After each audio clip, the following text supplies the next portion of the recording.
Hello friends, welcome to honey GS academy daily current affairs with GS points. మన group 2 సిలబస్లో ఉన్న syllabus ఏదైతే ఉంటుందో ఆ సిలబస్లో ఉన్న అంశాలకి వార్తల్లో ఉన్న అంశాలని లింకప్ చేస్తూ కరెంట్ అఫైర్స్ డిస్కస్ చేస్తాం.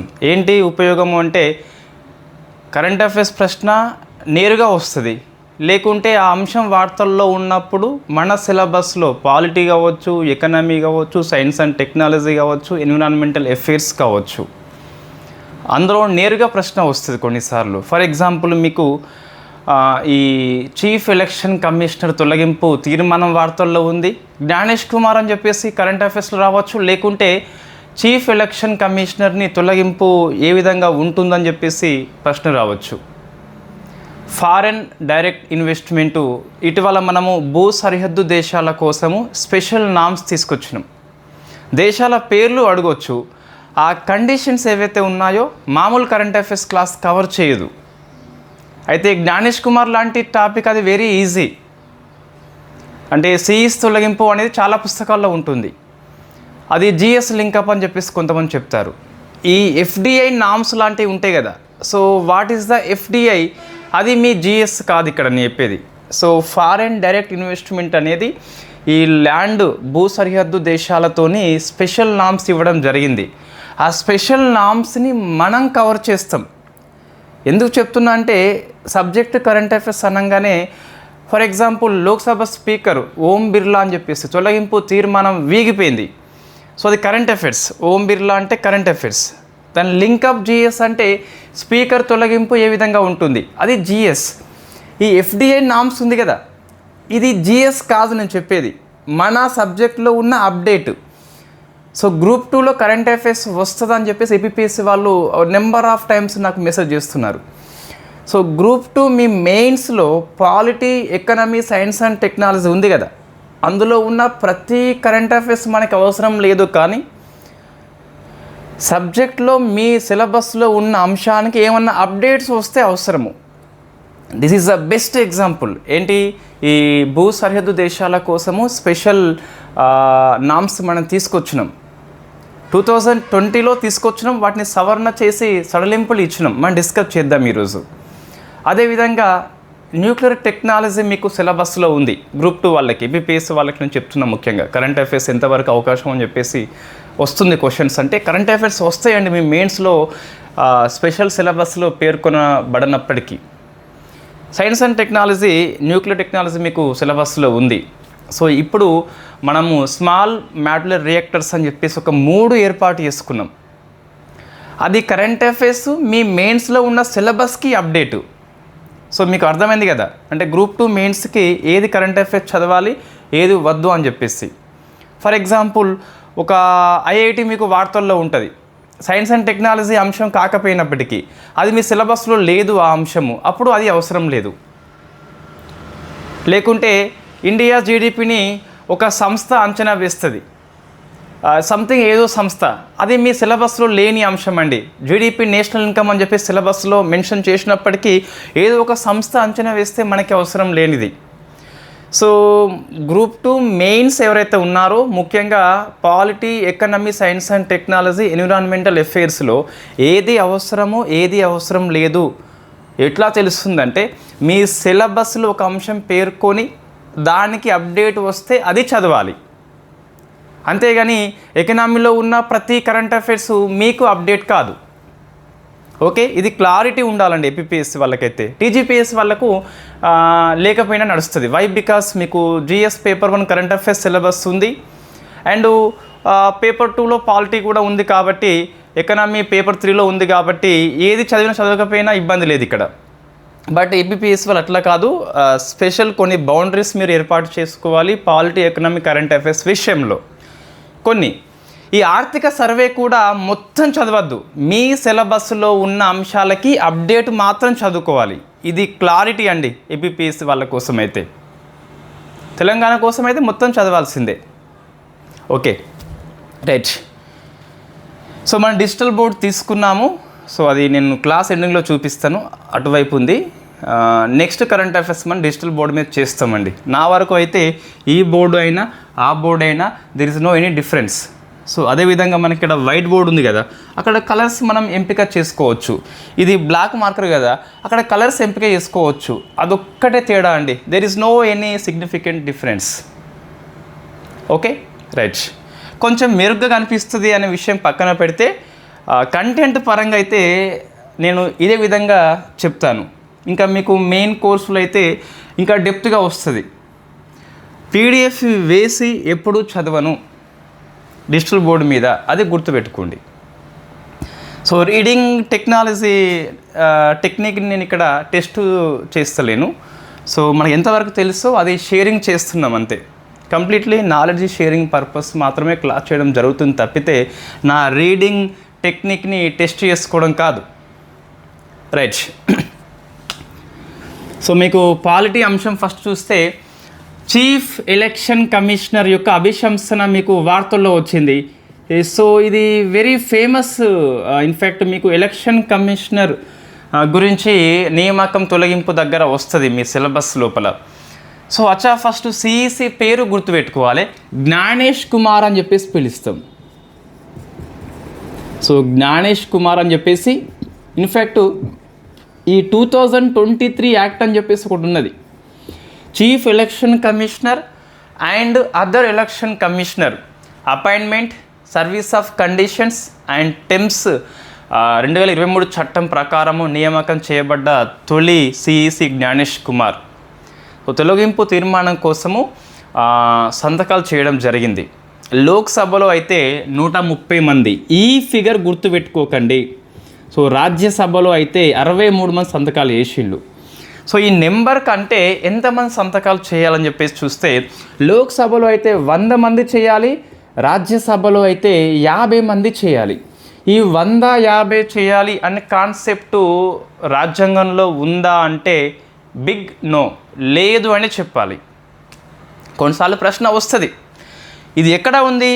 జడ్జెస్ ఎంక్వైరీ యాక్ట్ 1968 అని చెప్పేసి ఈ తొలగింపు ప్రొసీజర్ ఏ విధంగా ఉంటుంది అని చెప్పేసి చట్టం పేర్కొంటుంది, రాజ్యాంగం పేర్కొనలే. సో రాజ్యాంగంలో ఏముంటుంది? రాష్ట్రపతి తొలగిస్తాడని చెప్పేసి ఉంటుంది. సో నేను చెప్పే అర్థమవుతుంది కదా.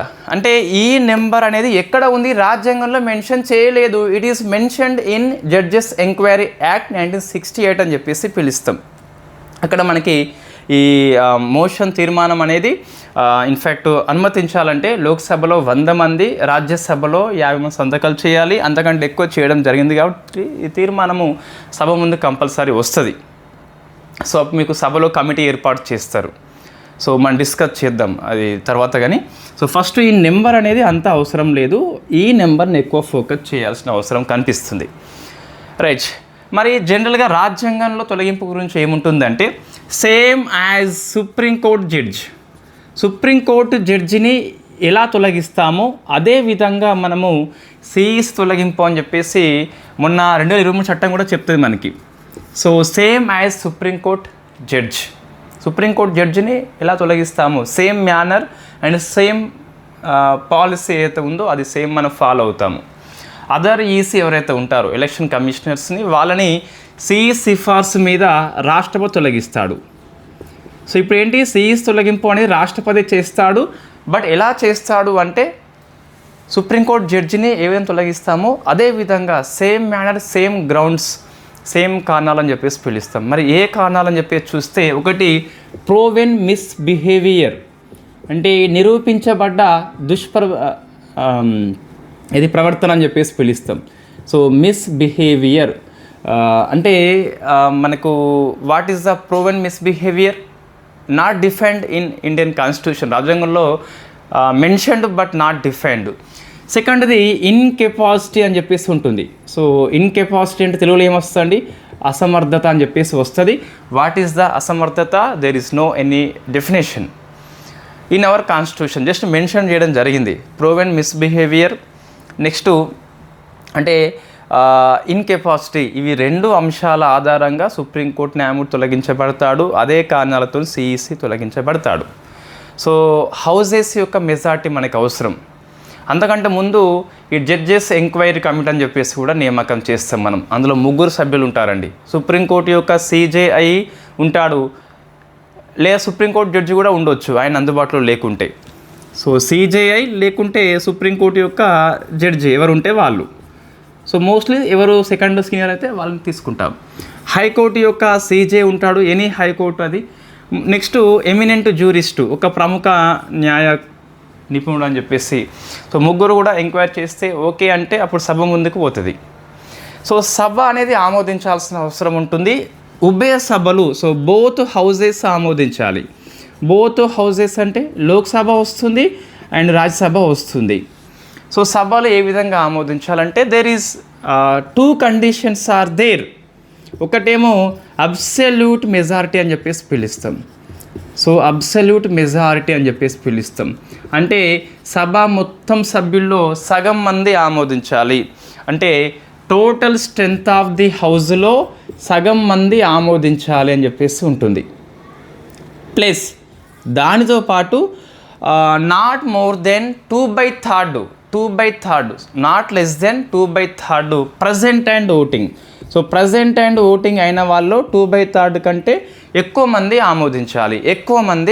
ఆమోదించాలని చెప్పేసి ఉంటుంది మనకి. సో అట్లీస్ట్ 2/3 అయితే ఆమోదించాలని చెప్పేసి. నేను ఒక ఎగ్జాంపుల్ తీసుకుంటా. సో నేను రాజ్యసభ తీసుకుంటా ఎగ్జాంపుల్. ఎందుకు అంటే నా ఇష్టం, ఏ సభ అయినా తీసుకోవచ్చు. సో నేను రాజ్యసభ తీసుకుంటున్నా. సో 245 మెంబర్స్ కదా, ఆ రోజు 240 వచ్చిండ్లు. ఇన్ఫ్యాక్ట్ 2/3 ఆమోదించిండ్రు అనుకోండి. 2/3 ఆమోదించిండ్రు అంటే 3 ఎక్కము 3 80ల. సో 82 ఎంత, 160 మంది ఆమోదించిండ్రు.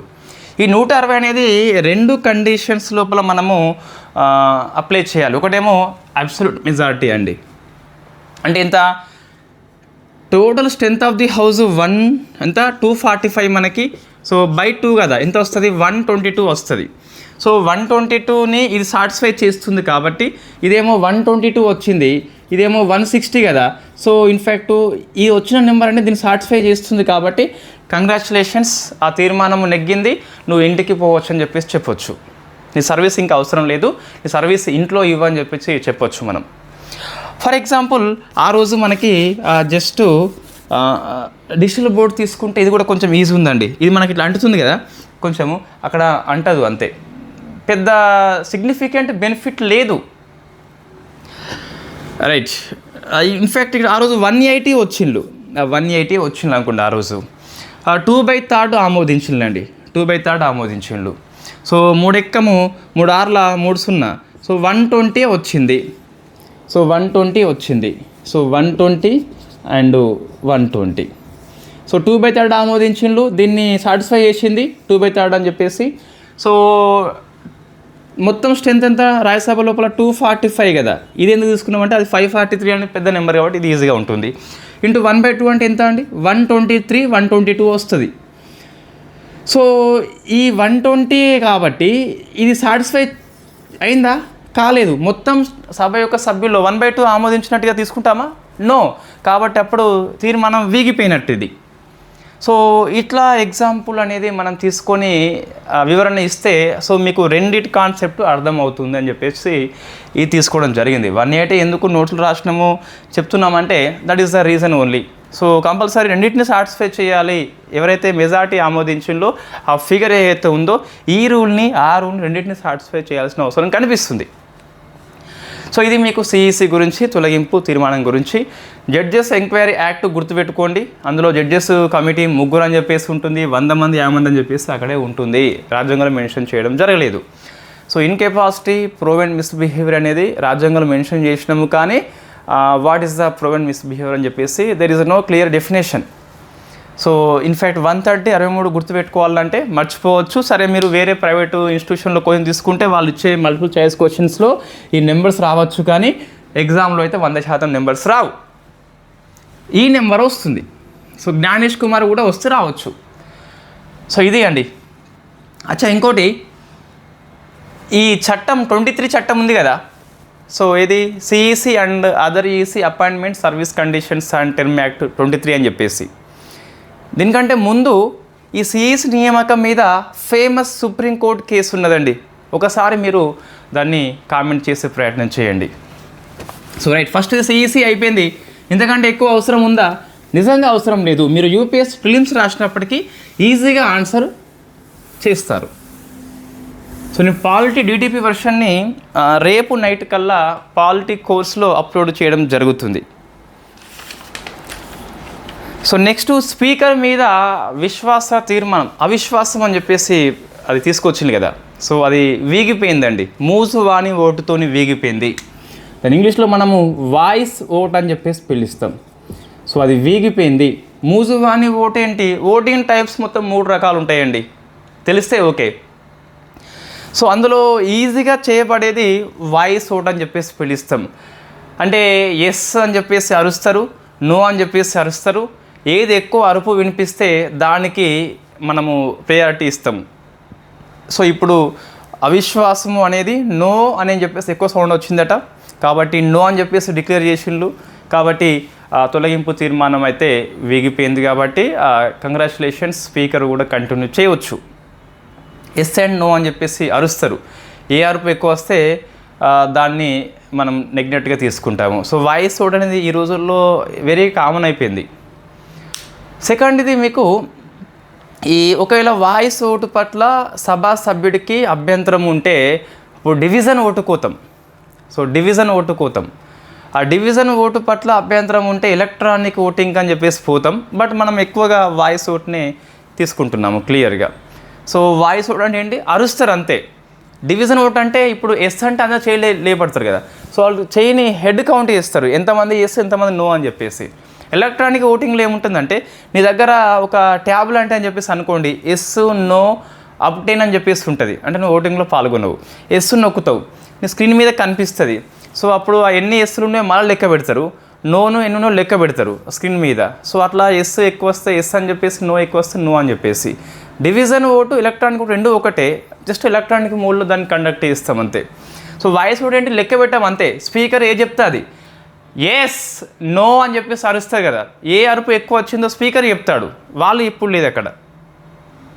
ఎస్కి తక్కువ వచ్చినా కూడా ఎస్ ఎక్కువ వచ్చినట్టు స్పీకర్ చెప్పొచ్చు, అది వాని ఇష్టం, అతని ఇష్టం. నీకు అభ్యంతరం ఉంటే నువ్వు సో ఇన్ఫ్యాక్ట్ అబ్జెక్షన్ చెప్పు, మళ్ళీ మీ డివిజన్ ఓటుకు వెళ్తారు. సో మీకు వాయిస్ ఓటు ద్వారా మొత్తం మీద తొలగింపు తీర్మానం అయితే వీగిపోయిందండి. సో లోక్సభ స్పీకర్ ఎవరు? మనకి ఓం బిర్లా అని చెప్పేసి జస్ట్ పేరు మనం గుర్తుపెట్టుకోవాలి. నాన్ గ్రూప్ 2 లాంటి ఎగ్జామ్లో ప్రశ్న వస్తే రావచ్చు. జనరల్లీ తొలగింపు తీర్మానం అయితే రాజ్యాంగంలో ఏముంటుందంటే, సో 94C అని చెప్పేసి ఉంటుంది లోక్సభ స్పీకర్కి. ఎఫెక్టివ్ మెజారిటీ ద్వారా తొలగించబడతాడు. సో ఎఫెక్టివ్ మెజారిటీ అని చెప్పేసి పిలుస్తాం. ఎఫెక్టివ్ మెజారిటీ అంటే జనరల్లీ ఇప్పుడు నేను మళ్ళీ రాజ్యసభ తీసుకుంటా. వై? బికాస్ చిన్న నెంబర్ కాబట్టి. సో మొత్తం total strength of the house ఎంత? 245 ఉన్నారు. అందులో కొన్ని వేకెంట్ ఉన్నాయి, అంటే చచ్చిపోయిన్లు, లేకుంటే రాజీనామా చేసిండ్లు, కొన్ని ఎన్నికలు జరగలేదు. అటువంటి కండిషన్స్లో వేకెంట్ ఉండొచ్చు. సో ఫర్ ఎగ్జాంపుల్ ఒక 45 వేకెంట్ ఉన్నాయి అనుకోండి దరిద్రంగా, ఒక 200. సో మైనస్ అంటే మనం మైనస్ వేకెంట్ చేస్తాం కదా. సో అప్పుడు ఇది ఇందులో సగము. సో అది 120 + 1 కాబట్టి 121 వస్తుంది. సో 100 కాబట్టి +1 100 ఒకటి వస్తే అది నెగ్నెట్గా తీసుకో. ఎఫెక్టివ్ మెజారిటీ మీన్స్ ఖాళీలు పోను మిగిలిన సభ్యుల్లో మెజారిటీ. సో మనం ఈ సభ అధ్యక్షులకి మాత్రం దీన్ని ఉపయోగిస్తాం. దీన్ని ఏమంటాం? ఎఫెక్టివ్ మెజారిటీ అని చెప్పేసి పిలుస్తాం. Majority of all the then members. All the Laxmikanth పుస్తకంలో చూస్తే ఆల్ ది దెన్ మెంబర్స్ అని చెప్పేసి ఉంటుంది. సో అంటే దాని అర్థము ఇదే, ఎఫెక్టివ్ మెజారిటీ. వేకెంట్ పోను మిగిలిన సభ్యుల్లో వచ్చిన majority. Absolute means total strength of the హౌస్లో మెజారిటీ. ఇవి రెండు సేమ్ కాదు. సో ఇట్లా తొలగించబడతారని చెప్పేసి మనకు తెలుసు ఆల్రెడీ. ఒకవేళ లోక్సభ స్పీకర్ అప్పుడు ఏం చేయవచ్చు? ఇది పీవైక్యూ రూపంలో చాలాసార్లు ప్రశ్న వచ్చింది, మళ్ళీ కూడా వస్తుంది. అంటే తొలగింపు తీర్మానము సభ పరిశీలన చేస్తున్నప్పుడు అతను సో అటెండ్ కావచ్చా సభకి? బేషుగ్గా కావచ్చు. మరి ప్రెసిడింగ్ ఆఫీసర్గా చేయవచ్చా? సభకు అధ్యక్షత వహించరాదు, తొలగింపు తీర్మానం ఉంది కాబట్టి. సాధారణ సభ్యుడి వల్లే సభకి హాజరు కావచ్చు. సో మరి ఆ డిస్కషన్ లోపల పాల్గొనవచ్చా? ఎస్, డిస్కషన్ లోపల పాల్గొనవచ్చు. తన యొక్క ఒపీనియన్ చెప్పవచ్చా? చెప్పొచ్చు, ఒపీనియన్ కూడా చెప్పవచ్చు. ఓటింగ్లో పాల్గొనవచ్చా? ఎస్ అండ్ నో, 2 ఆన్సర్స్ వస్తాయి. ఎస్ ఎప్పుడు అంటే ఫస్ట్ ఇన్స్టెన్స్ అంటే నువ్వు ఓటింగ్కు వచ్చినప్పుడే వెంటనే నువ్వు ఓటు చేయవచ్చు. అంతేగాని ఇంకోటి క్యాస్టింగ్ ఓటు ఉంటుంది సభ అధ్యక్షుడికి. 2 సమానమైన ఓట్లు వచ్చిన బిల్లు విషయం లోపల వేసే ఓటుని మనం క్యాస్టింగ్ ఓటుగా పిలుస్తాం. సో క్యాస్టింగ్ ఓటు అవకాశం లేదు. Why? Because there is no presidency. ఇతనికి అధ్యక్షత వహించే హక్కు లేదు కాబట్టి మీ క్యాస్టింగ్ ఓటు అనే అంశం ఇక్కడ రాదు. సో సాధారణ సభ్యుడి వల్లే ఓటు ముందుగా చేయవచ్చు, కానీ సమానమైన ఓట్లు వచ్చినప్పుడు వేసే క్యాస్టింగ్ ఓటు అయితే ఇతనికి అవకాశం లేదు, కానీ సభ అధ్యక్షుడికి అవకాశం ఉంటుంది. ఈయన ఇప్పుడు అధ్యక్షుడా కాదు, అది గుర్తుపెట్టుకోవాలి. నెక్స్ట్ అంటే రైట్ టు స్పీక్, ఎస్ మాట్లాడవచ్చు కంపల్సరీ. ఇంకా ప్రశ్న డెప్త్గా వచ్చినప్పుడు మీకు ఇప్పుడు ఇదంతా రాజ్యాంగంలో ఉంది మనకి. ఇప్పుడు ఏంటి 50 మంది సపోర్ట్ చేయాలి తొలగింపు తీర్మానానికి. ఇది లోక్సభ యొక్క rules of procedure conduct of బిజినెస్లో ఉంది. అంటే సభ సజావుగా నడిచేందుకు కొన్ని నియమాలు రూపొందించుకుంటారు. ఆ నియమావళిని మనము rules of procedure conduct of బిజినెస్గా పిలుస్తాం. దీని ప్రకారము లోక్సభ సెక్రటరీ జనరల్కి ఒక ఎంపీ నోటీస్ ఇస్తాడు. సో ఇప్పుడు ఏంటి, ఒక ఎంపీ సంథింగ్ ఇతను లోక్సభ సెక్రటరీ జనరల్కి ఇన్ఫ్యాక్ట్ నోటీస్ ఇస్తాడు. 14 days. So 14 days ఆగుతారు. 14 days prior notice అని చెప్పేసి పిలుస్తాం. అందుకే అయినాక ఒక 50 మంది సపోర్ట్ చేయాలి ఆ తీర్మానాన్ని. సపోర్ట్ చేసినారు అనుకో, అప్పుడు 10 days తర్వాత డిస్కషన్ పెడతారు అండ్ ఓటింగ్ పెడతారు. ఆ ఓటింగ్లో ఎఫెక్టివ్ మెజారిటీ వస్తే కంగ్రాచులేషన్స్, నువ్వు ఈ విధుల నుంచి తప్పుకోవడం అండ్ నీ ఇంటికి వెళ్ళి ఇంటి పనులు చేయాల్సిన అవసరం కనిపిస్తుంది బేసిక్గా. సో అది ఈ 14 days ప్రియర్ నోటీసు, 10 days ఏమో డిస్కషన్కి సమయం అయితే ఇస్తారు. సో ఇది స్పీకర్ తొలగింపు గురించి మీకు వార్తల్లో ఉన్న అంశం. ఇంతవరకు తొలగించబడ్డారా అంటే నో అని చెప్పాలి. బట్ తీర్మానం చూస్తే 4 సార్లు వచ్చింది. G V Mavalankar first speaker, next Hukam Singh అని చెప్పేసి సెకండ్ టైం, బలరాం జక్కర్ అని చెప్పేసి థర్డ్ టైం, అండ్ మన ఓం బిర్లా అని చెప్పేసి 4వసారి రావడం జరిగింది. సో ఎన్నిసార్లు అనే కాన్సెప్ట్ కూడా ఎగ్జామ్లో వస్తుంది. మరి రాసేది గ్రూప్ 2 ఎగ్జామ్ కాబట్టి కంపల్సరీ వస్తుంది. సో అచ్చా, ఇంకోటి ఏపీఎస్సీ వాళ్ళకి గుడ్ న్యూస్ ఏంటి అంటే, సరే వేకెంట్ విషయం పక్కన పెడితే మార్చి 19న 100కి 99% అయితే జాబ్ క్యాలెండర్ వస్తున్నట్టుగా తెలుస్తుంది. అది ఒక మంచి శుభ పరిమాణం. మన వేకెన్సీ విషయంలో నేను సపోర్ట్ చేయట్లేదు, అది చాలా తక్కువ వేకెన్సీ, అందరికీ తెలుసు. అది we have to fight for more vacancies. But ఒకటి ఏంటి అంటే మనకు ఒకటి ఐడియా వస్తుంది, ఓహో ఈ మంత్లో ప్రిలిమ్స్ ఉంది. ఎస్, మీకు క్యాలెండర్లో మెన్షన్ చేస్తారు compulsory. So prelims for example జూన్లో నోటిఫికేషన్ అనుకోండి, జూలై, ఆగస్ట్, సెప్టెంబర్ ప్రిలిమ్స్ ఉంటూ ఉండొచ్చు. ఒక 3 monthsకి అక్టోబర్, నవంబర్, డిసెంబర్ తర్వాత జనవరిలో మెయిన్స్ ఉంటూ ఉండొచ్చు అని చెప్పేసి ఇట్లా మనకు వస్తే రావచ్చు ఏమన్నా. అంటే మనకు చాలా సమయం అయితే ఉన్నదండి, సమయం ఉంది, దాన్ని వినియోగించుకోవాలి. సో ప్రిలిమ్స్ ప్లస్ మెయిన్స్ చదవాలని చెప్పేసి మీ యొక్క సబ్జెక్టు అథారిటీ ఎంతవరకు అవగాహన ఉంది ప్రిలిమ్స్ మీద, దాన్ని బట్టి ఇంకొక 1 month కూడా మీరు మెయిన్స్ చదువుకోవచ్చు.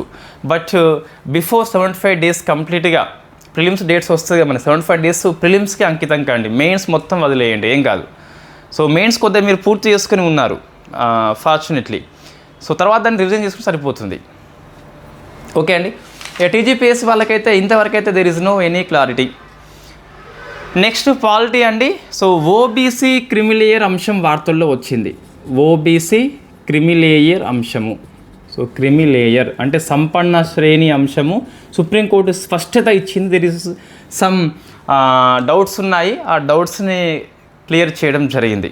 సో మన కేసు పేరు కంపల్సరీ గుర్తుపెట్టుకోవాలి, union of India versus Rohith Nathan. Yes, supreme court landmark తీర్పు అండి. ఎంతసేపు? సో ఈ Sajjan Singh versus state of Rajasthan, లేకుంటే ఈ కేశవానంద భారతి కేసు కావచ్చు, అటువంటి కేసులే కాదు మనకి, ఇటువంటి కేసులు అప్డేట్ కూడా మనం గుర్తుపెట్టుకోవాలి. మన నోట్స్ అప్ టు డేట్ ఉంటుంది. సో కేసు పేరేంటి? ఫస్ట్ రోహిత్ నాథన్ కేసు, కనీసం ఇది గుర్తుపెట్టుకోండి. సో సుప్రీంకోర్టు ఏం క్లారిటీ ఇచ్చింది? ఫస్ట్ ఇక్కడ డౌట్స్ ఉన్నాయంటే మనకు creamy layer concept Indira Sawhney case అని చెప్పేసి వచ్చింది. మళ్ళీ నేను ఇక్కడ డిస్కస్ చేయదలుచుకోలేదు, అది అవసరం లేదు ఇక్కడ మనకు. తర్వాత రామ్ నందన్ ప్రసాద్ కమిటీ అని చెప్పేసి క్రిమిలేయర్ యొక్క నిర్వచనం ఇస్తాం మనం, Ram Nandan Prasad committee.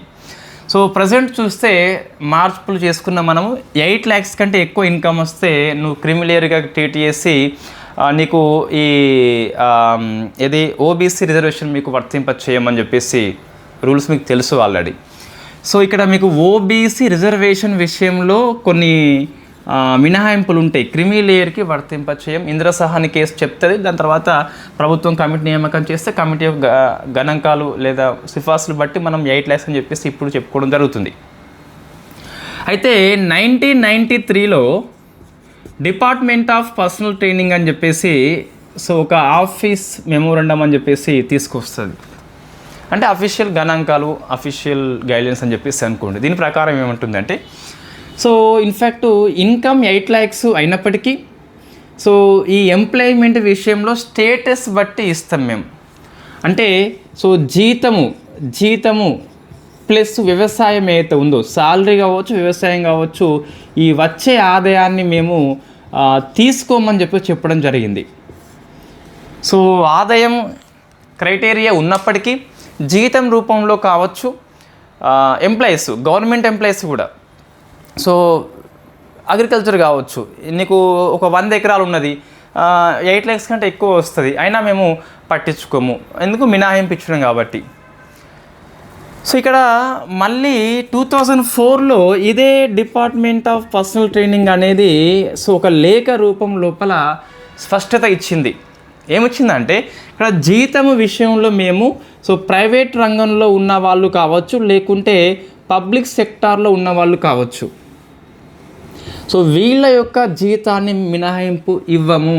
Government employees వాళ్ళది మాత్రం మినహాయింపు ఇస్తాము, కానీ ప్రైవేట్ ఎంప్లాయీస్ది కావచ్చు, పబ్లిక్ సెక్టార్ వాళ్ళది కావచ్చు, ఈ ఇద్దరిది కూడా, అంటే ప్రభుత్వ రంగ సంస్థల్లో మనకి ఓఎన్జీసీ లాంటి దాంట్లో పనిచేసే వాళ్ళు, సో ఈ రెండింటి ఏవైతే ఉన్నాయో వీళ్ళకి మినహాయింపు లేదు.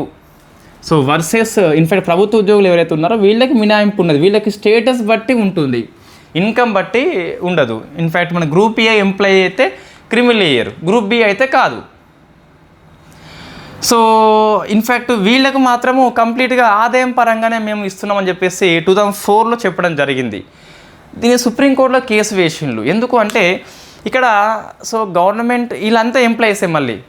సో ఇక్కడ ఆర్టికల్ 14, ఆర్టికల్ 15, ఆర్టికల్ 16 3 ఆర్టికల్స్ని ఈ నిబంధన ఉల్లంఘన చేస్తుంది. సుప్రీంకోర్టులో సుప్రీంకోర్టు ఏమన్నదంటే సో ఈ రోహిత్ నాథన్ కేసులో స్పష్టత ఇచ్చింది. ఏంటిది? తల్లిదండ్రుల యొక్క ఆదాయం ఒక్కటే ప్రాతిపదిక కాదు. క్రిమిలేయర్ డిఫెండ్ చేయాలంటే స్టేటస్ కూడా చూడాలి. ఉద్యోగం అనేది యొక్క హోదా ఉంటుంది కదా, అది చూడాలి. ఆదాయం ఒక్కటే ప్రాతిపదిక కాదు. అది మనకి ఫస్ట్ పాయింట్ అండి.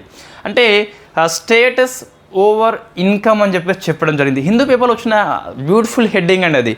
స్టేటస్ ఓవర్ ఇన్కమ్ కంటే స్టేటస్కి ఎక్కువ ఇంపార్టెన్స్ ఇవ్వాలి. వై? బికాస్ ఓబీసీ కుల ప్రాతిపదికన కాబట్టి సో ఆదాయం పెరిగినంత మాత్రం సామాజిక హోదా కొంతమంది పెరగకపోనవచ్చు కాబట్టి సో ఇన్ఫ్యాక్ట్ స్టేటస్కి ఇంపార్టెన్స్ ఇవ్వాలని చెప్పడం జరిగింది. సెకండ్ది సో మీకు 1993 రెఫరెండం ఏదైతే ఉందో సో అది దేని సపోర్ట్ చేస్తుంది? సుప్రీంకోర్టు తీర్పుని సపోర్ట్ చేస్తుంది కాబట్టి 93 ఓకే. 2004 అనేది ఆర్టికల్ 14ని 15ని 16ని ఉల్లంఘన చేస్తుంది. వై? బికాస్ ప్రభుత్వ రంగము మీకు ఇన్ఫ్యాక్ట్ సమాన అవకాశాలు అనే ఆర్టికల్స్ లాంటివి కాబట్టి సో ఈ private employee versus government employee అనేది ఈ ఆర్టికల్ 14, 15, 16 ఉల్లంఘన చేస్తుంది కాబట్టి సో 2004 రూల్స్ని సుప్రీంకోర్టు కొట్టివేయడం జరిగింది. 93 రూల్స్ని అపీల్ చేయడం జరిగింది. ఓకేనా? ఇప్పుడు ఏంటి? ఆదాయం ఒకటే ప్రాతిపదిక కాదు. ఇన్ఫ్యాక్ట్ ఎంప్లాయ్మెంట్ విషయంలో స్టేటస్ తీసుకుంటారు. గ్రూప్ ఏ ఎంప్లాయీస్ అని చెప్పేసి తీసుకుంటారు క్రిమిలేయర్ కావాలంటే. సో ఇప్పుడు టీచర్స్, గవర్నమెంట్ ఎంప్లాయీస్ వాళ్ళు 8 lakhs కంటే ఎక్కువ వచ్చినప్పటికీ నాన్ క్రిమిలేయరే. కొంతమంది మా టీచర్స్ మెసేజ్ చేస్తూ ఉంటారు, గ్రూప్ 2 అప్లై చేస్తున్నాము, మన టీజీపీఎస్సీ ఎడిట్ చేసుకోమని చెప్పింది కదా, నా 8 lakhs కంటే ఎక్కువ ఇన్కమ్ వస్తుంది, మన క్రిమిలేయర్ నాన్ క్రిమిలేయర్ అవుతారని చెప్పేసి చెప్పడం జరిగింది. నాన్ క్రిమిలేయర్ అవుతారు కంపల్సరీ. 100 లక్షలు రానియండి, నీ గ్రూప్ ఎస్ ఎంప్లాయీ కాకుంటే సరిపోతుంది అంతే. ఓకే, సో ఇది క్లారిటీ అండి. సుప్రీంకోర్టు యొక్క కేసు గుర్తుపెట్టుకోండి. Next ministry of Panchayati Raj అనేది ఒక మార్చి 8న ఒక స్కీమ్ తీసుకొచ్చింది. అది say no to proxy sarpanch. So proxy sarpanch అని చెప్పేసి ఒక స్కీమ్ అండి. It is awareness programme. మనకి తెలంగాణలో మొన్న పంచాయతీరాజ్ ఎలక్షన్స్ జరిగిపోయినాయి డిసెంబర్ మాసం లోపల. ఐ థింక్ సర్పంచులు కొంత మహిళలు ఎన్నుకున్నారు. సో ఇన్ఫ్యాక్ట్ సర్పంచ్ని మనం పిలవాలి అంటే అలా భర్తని పిలుస్తున్నాం మనం. సరే కొన్ని ఊళ్ళల్లో మహిళల్ని పిలుస్తుండవచ్చు, కానీ మహిళతో పాటు తోక భర్త కూడా వస్తాడు. సర్పంచ్ని ఆహ్వానిస్తున్నాం, please command to the dais అంటే ఆ డయస్ మీదకి ఇద్దరు వస్తారు. అరే మనం షాక్ అయ్యేది ఒక్కొక్కసారి, సర్పంచ్ అంటే ఒకరే కదా అని చెప్పేసి. సో ఇన్ఫ్యాక్ట్ వాళ్ళు ఏమంటారంటే మాది భార్యాభర్తల బంధము, విడదీర అని బంధము, సోల్ మేట్ అని చెప్పేసి ఈ ఆత్మ వెంబడి ఆ ఆత్మ వస్తుంది, ఎక్కడికి స్టేజ్ మీదకి వస్తుంది, పైకి రాదు. రైట్. సో ఇది ఉండొద్దని చెప్పేసి మార్చి 5న ప్రోగ్రామ్ తీసుకొచ్చిండ్రు మినిస్టర్ ఆఫ్ పంచాయతీరాజ్ వాళ్ళు. గుర్తుపెట్టుకోవాలి కంపల్సరీ. అంటే సర్పంచుల మహిళలు ఉంటారు, బట్ అధికారం చెలాయించేది మొత్తం భర్తలు. నో సర్పంచి పతి అనే కాన్సెప్టే ఈ ప్రాక్సీ సర్పంచి. ప్రాక్సీ అంటే ఒకరి బదులుగా మరొకరు చేయడము, ఇటువంటిది ఉండొద్దు అని చెప్పేసి ఎంత అవేర్నెస్ తీసుకొచ్చినా పల్లెటూరులో సహజంగా ఉంటూనే ఉంటుంది. అది మనం గుర్తుపెట్టుకోవాలి. రైట్. నెక్స్ట్ మరొక ముఖ్యమైన పాలిటీ అంశము మిజో భాష అని చెప్పేస్తున్నది. సో ఇది మిజోరం లోపల మిజో ట్రైబ్స్ వాళ్ళు మాట్లాడతారు. ఇది 8th షెడ్యూల్ లోపల చేర్చాలని చెప్పేసి అసెంబ్లీ ఆమోదించింది, అందుకు మనకి వార్తల్లో వచ్చింది. సో రాజ్యాంగం ఇప్పటికీ ఎన్ని భాషలు గుర్తించింది ఒకసారి మీరు ఆన్సర్ చేసే ప్రయత్నం చేయండి. రాజ్యాంగం అమల్లోకి వచ్చినప్పుడు ఎన్ని భాషలు ఉన్నాయి, ఇప్పుడు ఎన్ని భాషలు ఉన్నాయి, ఒకసారి మీరు ఆన్సర్ చేయండి. నెక్స్ట్ మరొక ముఖ్యమైన పాలిటీ అంశము ప్యాసివ్ యుతనేషియా మరొకసారి వార్తల్లో వచ్చింది. మనం 3-4 టైమ్స్ డిస్కస్ చేసినాం, అబద్ధం ఎందుకు కానీ మరొకసారి వార్తల్లో వచ్చింది. సో డిజిటల్ బోర్డ్ అప్పుడు సేమ్ అండి, నేను ఇక్కడ ఎటువంటి మార్పులు చేయను. సేమ్ ఇక్కడ డస్ట్ ఉంటుంది, అక్కడ హ్యాండ్ ఉంటే ఇట్లా అంటే అయిపోతుందట. బట్ ఒకటి ఏంటంటే సైన్స్ అండ్ టెక్నాలజీలో కొద్ది వరకు ఎస్ మనకి బోర్డులో ఉండే బెనిఫిట్స్ బోర్డులో ఉంటాయి, నెగిటివ్ కొన్ని ఉంటాయి బోర్డు లోపల. సో మనం పాజిటివ్ తీసుకుందాం. అంటే మనం ఫర్ ఎగ్జాంపుల్ జిఎస్ఎల్వి రాకెట్ని ప్రయోగించినప్పుడు మనము సో ఆ బోర్డు కనుక ఉంటే దగ్గర గూగుల్లోకి వెళ్ళి జిఎస్ఎల్వి రాకెట్ అని చెప్పేసి ఓపెన్ చేసి చూపెట్టవచ్చు, 1, 2, 3 3 దశల్లో ఉంటుందని చెప్పేసి అట్లా చూపెట్టవచ్చు. సైన్స్ అండ్ టెక్నాలజీకి బాగా పనికి వస్తుంది. పాలిటీకి ఎకనామిక్ ఎట్లా పనికి వస్తుందండి? దీనిలో పాలిటీ లోపల అద్భుతమైన టెక్నాలజీ మనకి ఏం అవసరం ఉంటుంది, అంత అవసరం ఉండదు. ఎస్ఎన్టీకి అయితే పనికి వస్తుంది. పాలిటీ ఎకనమీ ఎస్ఎన్టీ మళ్ళీ నేను ఇన్ఫ్యాక్ట్ మనకి చెప్పడం జరుగుతుంది. వై బికాస్ మనము ఎకనమీ పాలిటీ అనేది ఇప్పుడు సమ్మర్ హాలిడేస్ తర్వాత మనము హాలిడేస్లో ఫ్రీ ఉంటాం కదా, అప్పుడు మరొకసారి డిజిటల్ బోర్డులో మన నోట్స్ తీసుకొని ఫాస్ట్గా రివిజన్ చేసే ప్రయత్నం చేద్దాం. అన్ని కోర్సులు అయిపోయాక మనం చేసేది ఏముంటుంది? There is no any new course in 2026. There is no any new course in 2026. ఉన్న వాటిని అప్డేట్ చేసుకుంటూ పోతాం. మరింత మెరుగ్గా షార్ట్ నోట్స్, రివిజన్ నోట్స్ లాంటి ఇచ్చే ప్రయత్నం చేద్దాం.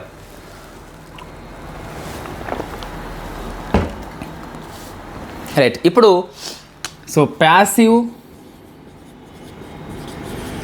యుతనేషియా వార్తల్లో ఉంది. సో ఇది కూడా మనకి పాలిటీ ప్రాథమిక హక్కులు ఆర్టికల్ నెంబర్ 21 కిందకి వస్తుంది. సో మన కేసు పేరు అవసరం అండి. ఆయన పేరు హరీష్ రాణా. సో మన హరీష్ రాణా గుర్తుకొస్తుండు. ఇన్ఫ్యాక్ట్ అది గుర్తుకొచ్చిన ఇబ్బంది ఏం లేదు. సో హరీష్ రాణా కేసు సింపుల్గా సో సుప్రీంకోర్టు అనేది అనుమతి ఇచ్చింది. ఇన్ఫ్యాక్ట్ నిష్క్రియాత్మక కారుణ్య మరణం అని చెప్పేసి పిలుస్తాం దీన్ని తెలుగులో అయితే. సో మీకు 2018 కామన్ కాజ్ కేసు అని చెప్పేసి ఉంటుంది. మనం డిస్కస్ చేద్దాం కేసుల యొక్క పరంపర దీని విషయం లోపల. సో వాస్తవంగా మనకి ఆర్టికల్ 21 అని చెప్పేసి ఉంటుంది కదా. సో రైట్ టు లైఫ్, జీవించే హక్కు అని చెప్పేసి. ఇందులో మరణించే హక్కు ఉందా అంటే ఒక జీవి అనేది పుట్టినప్పుడు చనిపోయే హక్కు తన ఇష్ట ప్రకారం చనిపోవచ్చా అనే ప్రశ్న ఒక 4-5 కేసులు ఆన్సర్ వస్తాయి మనకి. 1994లో మనం డిస్కస్ చేసినాం పాలిటీ ఫుల్ కోర్సుల్లో. మళ్ళీ ఇక్కడ అవసరం అంటే అవసరం అని చెప్పాలి, మీకు రివిజన్గా లాగా పనికి వస్తుంది. 94లో మనకి రతీనామ్ అని చెప్పేసి ఉంటుంది, కేసు పేరు రతీనామ్ కేసు. సో ఆర్టికల్ 21లో ఇన్ఫ్యాక్ట్ రైట్ టు డై కూడా ఉంది. నువ్వు అంటే జీవించే హక్కు అంటే కేవలము శ్వాస నిశ్వాసలు ఉంటూ ఒక నిర్జీవంగా పడిపోవడం కాదు. మనం dignity, life with dignity and choice, నీ యొక్క ఇష్ట ప్రకారము గౌరవంగా బతికే హక్కు అని చెప్పేసి, నీ గౌరవంగా బతికే హక్కు లేనప్పుడు అందులోనే మరణించే హక్కు ఉందని చెప్పేసి right to die with dignity. So article 21లో సుప్రీంకోర్టు అంతర్భాగంగా it is the part of the అని చెప్పేసి గుర్తించింది. ఎప్పుడు 94 రత్నం కేసు లోపల. 96 కేసు ఇయర్స్ గుర్తుపెట్టుకోవాలి. ఈ అంశం వార్తల్లో సంచలనమైంది కాబట్టి. సో జ్ఞాన్ కౌర్ కేసు అని చెప్పేసి ఉంటుంది, తెలుగులో రాస్తున్నా. వై బికాస్ ఇవి నౌన్స్ అండి, నౌన్స్ మీకు ఇంగ్లీష్లో కూడా గవే ఉంటాయి. జ్ఞాన్ కౌర్ అని చెప్పేసి ఉంటుంది. సుప్రీంకోర్టు లేదు నాకు జ్ఞానోదయం అయింది, మీరు చనిపోతున్నారని చెప్పేసి right to die not part of the article 21. నువ్వు ఎవరైతే ఉన్నావో నీవు నీ వ్యక్తి కావు, you are the property of the state. నువ్వు ఒక రాజ్యం యొక్క వ్యక్తివి. నువ్వు నీ ప్రాణం తీసుకునే హక్కు నీకు లేదు. నువ్వు రాజ్యం యొక్క ప్రాపర్టీ కాబట్టి రాజ్యం యొక్క ప్రాపర్టీకి హాని చేయొద్దు. నీది నీ ప్రాపర్టీ కాదు, నువ్వు స్టేట్ యొక్క ప్రాపర్టీ. ఇప్పుడు మనం హెల్మెట్ కొంతమంది పెట్టుకోము, చెప్పేది హెడ్కి పెట్టుకుని హెల్మెట్ ఇట్లా పోతున్నాం. సో ట్రాఫిక్ పోలీస్ ఆపుతాడు, నీకు హెల్మెట్ లేదని చెప్పేసి ఫైన్ వేస్తాడు. అప్పుడు నువ్వు చెప్తావు ఇది నా తల నా ఇష్టం అని చెప్పేసి. అప్పుడు అంటాడు police, you are not own, నీవు నీ మనిషివి కాదు, you are the property of the our state, మన స్టేట్ యొక్క ప్రాపర్టీ, రక్షించుకొని రెస్పాన్సిబిలిటీ నా మీద ఉంది అని చెప్పేసి నీకు ఫైన్ వేస్తాడు. సో అదే సుప్రీంకోర్టు చెప్పింది. సో ఆర్టికల్ 21లో నీకు రైట్ టు డై అనేది ఉందా అంటే లేదని చెప్పి చెప్పింది. అండ్ ఫైనల్లీ 2011 కేసు మనకి Aruna Shanbaug case. So Aruna Shanbaug case supreme court ఈ యూథనేషియాని 2 రకాలుగా ట్రీట్ చేసింది. అలో చేసింది పాసివ్ని, but subject to high court approval. High court approval అవసరం అని చెప్పేసి లీగలైజ్ చేయలేదు కంప్లీట్గా. 2018లో మాత్రం వెరీ ఫేమస్ కేసు మనకి కామన్ కాజు అని చెప్పేసి ఉంటుంది. సో కామన్ కాజు కేసులో సుప్రీంకోర్టు లీగలైజ్ చేసింది. దీన్ని ప్యాసివ్ యూథనేషియాని ఒప్పుకుంది, యాక్టివ్ని ఒప్పుకోలేదు. What is the difference between the passive and active అని చెప్పేసి చూస్తే, సో యూథనేషియాలో మీకు 2 ఉంటాయి. యాక్టివ్ అని చెప్పేసి పిలుస్తాం, ప్యాసివ్ అని చెప్పేసి పిలుస్తాం. సో యాక్టివ్ అంటే సంథింగ్, ఒక డ్రగ్ ఇచ్చి చంపేయడము, సంథింగ్ డూ. ప్యాసివ్ అంటే ఇప్పుడు ఏదైతే వైద్య కారణంగా బతికి ఉన్నాడో ఆ వైద్యాన్ని ఆపివేయడం అని చెప్పేసి పిలుస్తాం. ఫర్ ఎగ్జాంపుల్ మనకి ఈ బాబు సినిమాలు అన్నీ సేమ్ ఉంటాయండి. ఆ సినిమా పేరు మనకు గుర్తుండదు వాస్తవంగా. దూకుడు సినిమానా లేకుంటే ఆగడు సినిమానా సంథింగ్, మొత్తం మీద ప్రకాష్ రాజు ఇన్ఫ్యాక్ట్ ఆక్సిజన్ మాస్క్ తీసి పడేస్తే అతను చనిపోతాడు. అది ప్యాసివ్ యూథనేషియా. అది అంటే వైద్యం దేని కారణంగా బతుకుతుండో దాన్ని తీసివేస్తాం. సంథింగ్ ఒక డ్రగ్ ఇచ్చి ఇంజక్షన్ చంపేస్తే అది యాక్టివ్ అని చెప్పేసి పిలిస్తే ఇండియాలో యాక్టివ్ లేదు, ఓన్లీ ప్యాసివ్ అని చెప్పేసి మాత్రమే ఉంది. సో కామన్ కేసు ఏమన్నదంటే ప్యాసివ్ లీగలైజ్ చేసింది, దాంతోపాటు లివింగ్ విల్ అని చెప్పేసి కూడా ప్రవేశపెట్టింది. సో లివింగ్ విల్ అంటే మనకి ఏంటి అంటే ఒక వైద్య ధృవీకరణ పత్రం అన్నట్టు. సో నేను ఈ పరిస్థితుల్లో ఉంటే నన్ను చంపివేయవచ్చు అని చెప్పేసి ముందుగానే రాస్తాం మనం. మెడికల్ బోర్డు యొక్క అనుమతి అవసరం ఉంటుంది కంపల్సరీ. లివింగ్ విల్ని ఇన్ఫ్యాక్ట్ ఇది లివింగ్ విల్ కాదు. ఇప్పుడు హరీష్ రాణా కేసు, ఈయన లివింగ్ విల్ని రాయలేదు, ధృవీకరణ పత్రం రాయలేదు ముందే. అన్ఎక్స్పెక్టెడ్గా హాస్పిటల్కి వెళ్ళిండు, సో అక్కడే బెడ్ మీద ఉండిపోయింది అనుకోండి. ఫర్ ఎగ్జాంపుల్ మనం వద్దు మళ్ళీ సమ్ ఎక్సాన్ వ్యక్తి అని చెప్పేసి అనుకోండి. ఇతను లివింగ్ విల్ అంటే ముందుగానే రాస్తారు అన్నట్టు, నాకు ఈ పరిస్థితి వస్తే నన్ను చంపేమని చెప్పేసి. వయన వ్యక్తి రాయలేదు, బట్ బెడ్ మీదకి ఏండు, ఇదే పరిస్థితి వచ్చింది. సో లివింగ్ విల్ ఉంటే దాని సుప్రీంకోర్టు యొక్క అనుమతి అవసరం లేదు, చంపేయవచ్చు. సో ఇక్కడ లివింగ్ విల్ లేదు కాబట్టి మన కోర్టు యొక్క అనుమతి తప్పనిసరి అని చెప్పేసి చెప్తాం. కోర్టు అనుమతి ఇచ్చింది కాబట్టి ఈ కామన్ కేసు తర్వాత ప్యాసివ్ లీగలైజ్ తర్వాత సుప్రీంకోర్టు ఫస్ట్ అనుమతి కాబట్టి Harish Rana case very famous. Living will అనేది మనకి సుప్రీంకోర్టు ఇంతకుముందు గోవాలో అనుమతి ఇచ్చింది. సో గోవా అని చెప్పేసి ఫస్ట్ రాష్ట్రము లివింగ్ విల్ని అనుమతించిన రాష్ట్రంగా. సో లివింగ్ విల్ ఉంది, లివింగ్ విల్ లేదు. సుప్రీంకోర్టు ఫస్ట్ టైం కాబట్టి కామన్ కేసు తర్వాత so Harish Rana case compulsory గుర్తుపెట్టుకోవాలి. ఈ ఇయర్స్ కూడా గుర్తుపెట్టుకోండి, కంపల్సరీ ఎగ్జామ్లో వస్తాయా అంటే వస్తాయి. So article 21 right to die సంబంధించిన కేసులను వరుస క్రమంలో అమర్చుము, ఖతం హోగా తుమ్కో. కాబట్టి కంపల్సరీ ఇయర్స్ గుర్తుపెట్టుకోవాలి, కొన్నిటికి ఇయర్స్ అవసరం. అట్లా అని చెప్పేసి అన్ని గణాంకాలు నింపొద్దు, మొత్తం గణాంకాలు నింపొద్దు, దయచేసి చెప్తున్నా. సో మనము గూగుల్ని ఎంతవరకు వాడుకోవాలో అంతవరకే వాడుకోండి. మీకు ప్రతిదీ గూగుల్ చేస్తే ఓవర్లోడింగ్ అయిపోతుంది ఇన్ఫర్మేషన్ మీకు. కాబట్టి సో కొద్ది వరకే వాడుకోండి, కొద్ది వరకు ఇయర్స్ మనకి అవసరము, కొద్ది వరకు అవసరం లేదు. ఎక్కడ అవసరం అనేది మనకి ఎట్లా తెలుస్తుందంటే సో పీవైక్యూ చూస్తే ఆటోమేటిక్ తెలిసిపోతుంది. ఇవన్నీ మనకి వార్తల్లో ఉన్న పాలిటీ ఆర్టికల్స్ అండి. మరొక పాలిటీ ఆర్టికల్ మీకు వార్తల్లో వచ్చింది, అది Kurian Joseph committee. Kurian Joseph committee అని చెప్పేసి పిలుస్తాం. తమిళనాడు ఏప్రిల్ 2025లో నియామకం చేసింది ఈ సెంట్రల్ స్టేట్ సంబంధాలు, అందులో గవర్నర్ పాత్ర మీద ఇది అధ్యయనం చేసింది. సో ఫస్ట్ రిపోర్ట్ ఇచ్చింది, మొన్న అసెంబ్లీలో ప్రవేశపెట్టారు, మనకు కూడా ఇవ్వడం జరిగింది రిపోర్టు. అది మనం డిస్కస్ చేస్తున్నాము. ముఖ్యంగా తమిళనాడు ప్రభుత్వం కాబట్టి సో గవర్నర్ వర్సెస్ గవర్నమెంట్ మనకి ఎప్పుడూ ఉంటుందండి, ఎప్పుడూ ఉంటుంది. సో ఇది కంపల్సరీ గుర్తుపెట్టుకోవాలి. ఈ సిఫార్సులు ఎగ్జామ్ రూపంలో వస్తాయి, మన పేపర్లో రానంత మాత్రాన, మీ నోట్స్లో లేనంత మాత్రాన రాదు అని చెప్పేసి అనుకోవద్దు. సో ఫస్ట్ ఏమన్నదంటే ఈ నియామకం విషయంలో ఈ శాసనసభ అట ముగ్గురి పేర్లని ప్రపోజల్ చేస్తుందట. సో ముగ్గురు పేర్లు ప్రపోజ్ చేస్తుంది, 1, 2, 3. రాష్ట్రపతి ఈ ముగ్గురులో ఒకరిని పిక్ చేసుకోవాలి. అంటే నియామకం విషయంలో స్టేట్ అసెంబ్లీ పాత్ర ఉండాలి కంపల్సరీ. తొలగింపు కూడా ఇన్ఫ్యాక్ట్ శాసనసభ మెజారిటీతో ఆమోదిస్తేనే సో తర్వాత రాష్ట్రపతి తొలగించాలి. అంతేగాని కారణాలు లేకుండా ప్రభుత్వాలు మారినప్పుడల్లా మీరు మార్చితే మేము ఒప్పుకోమని చెప్పేసి సిఫార్సు చేయడం జరిగింది. నెక్స్ట్, ఇతను రాష్ట్రం యొక్క వ్యక్తి అయి ఉండకూడదు, సరే రాష్ట్రేతరుడు అని చెప్పేసి పిలుస్తాం, ఇది ఇంత ముందే ఉన్నది. ఇతను గవర్నర్ నియామకం అంటే ముందు 5 ఇయర్స్లో లెజిస్లేటివ్ పరంగా కానీ, అంటే ఒక అసెంబ్లీ లోపల ఎంపీగా లేకుంటే ఇక్కడ ఎమ్మెల్యే ఉండొద్దు, ఎగ్జిక్యూటివ్ పరంగా ఏ పదవి చేపట్టొద్దు, జ్యుడిషియరీ పరంగా న్యాయమూర్తి అయి ఉండకూడదు అని చెప్పి చెప్పడం జరిగింది. వై? బికాస్ నువ్వు న్యాయమూర్తి అయిపోయినా గవర్నర్ పోతున్నావు అంటే నువ్వు న్యాయమూర్తిగా ఉన్నప్పుడు తీర్పులు గవర్నమెంట్ ఫేవర్ చెప్పి ఉంటావు అని చెప్పేసి దర్ ఇస్ ఎనీ ట్రాన్స్పరెన్సీ. కాబట్టి సో ఈ LEJ 3 శాఖలలో యాక్టివ్ రోల్ పోషించకూడదని చెప్పేసి చెప్పడం జరిగింది. దాంతోపాటు ఫిక్స్డ్ టెన్యూర్ని అంటే 5 ఇయర్స్ని ఉంచాలి కంపల్సరీ. 5 ఇయర్స్ అయిపోయింది, కొత్త గవర్నర్ రాకుంటే ఇతనే కంటిన్యూ చేయొద్దు. తాత్కాలిక ప్రాతిపదికన హైకోర్టు యొక్క చీఫ్ జస్టిస్ గవర్నర్గా పనిచేయాలి. ఎప్పుడు 5 ఇయర్స్ అయిపోయింది నియామకం జరగకుంటే ఆయనే కంటిన్యూ చేయొద్దు. ఏం చేయాలి? హైకోర్టు యొక్క CJని తీసుకోవాలని చెప్పేసి సిఫార్సు చేయడం జరిగింది. ఇన్ఫ్యాక్ట్ దాంతోపాటు ఈ ఆర్టికల్ 176ని ఇన్ఫ్యాక్ట్ ఈ BJP స్టేట్స్లో ఉన్న గవర్నర్స్ అందరూ కామెడీ చేస్తున్నారు.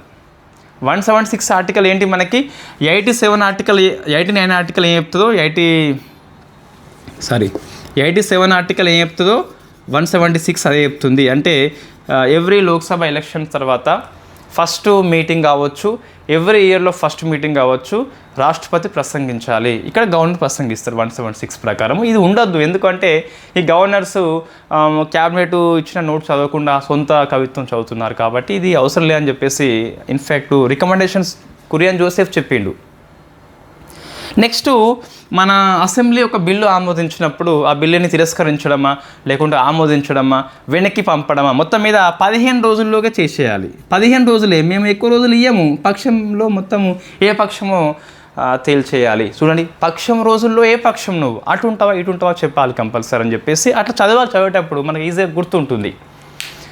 సో ఇదంతా కురియన్ జోసెఫ్ యొక్క recommendations on the governor post. ఇది ఎంతవరకు ఇంపార్టెంట్ అని చెప్పేసి మీకు అనిపిస్తుంది కదా, చాలా ఇంపార్టెంట్. మనకి నువ్వు మెయిన్స్ రాసేటప్పుడు ఇవి 2 మనం స్టేట్ యొక్క రోల్ అవసరం. మీకు స్టేట్ యొక్క ఫస్ట్ సిటిజన్ ఆఫ్ స్టేట్ కాబట్టి స్టేట్ రోల్ లేకుండా నియామకం చేస్తున్నాం, తొలగింపు చేస్తున్నాము, ఇది కంపల్సరీ పట్టించుకోవాలి. అండ్ ఇది ఉంది కదా, సో లెజిస్లేటివ్ పరంగా, ఎగ్జిక్యూటివ్, జ్యుడిషియరీ పరంగా యాక్టివ్ రోల్ పోషించకూడదు. వై? బికాస్ పాలిటికల్ బ్యాక్గ్రౌండ్ ఉన్న వాళ్ళని తీసుకోవద్దు, పొలిటికల్ బుద్ధి చూపిస్తారని చెప్పేసి. అలా మనం కాదు, వీళ్ళు చెప్తున్నారు.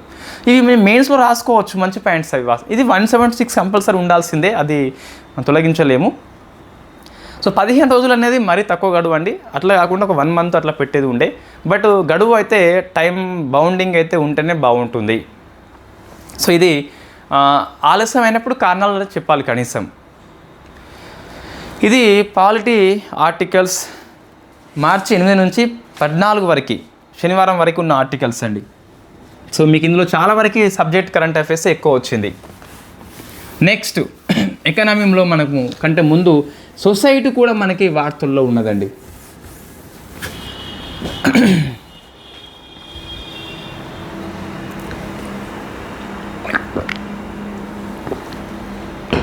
ఓకే, సో చూస్తే బాల్ వివాహ ముక్తి భారత్ అని చెప్పేసి స్కీమ్ మనకి.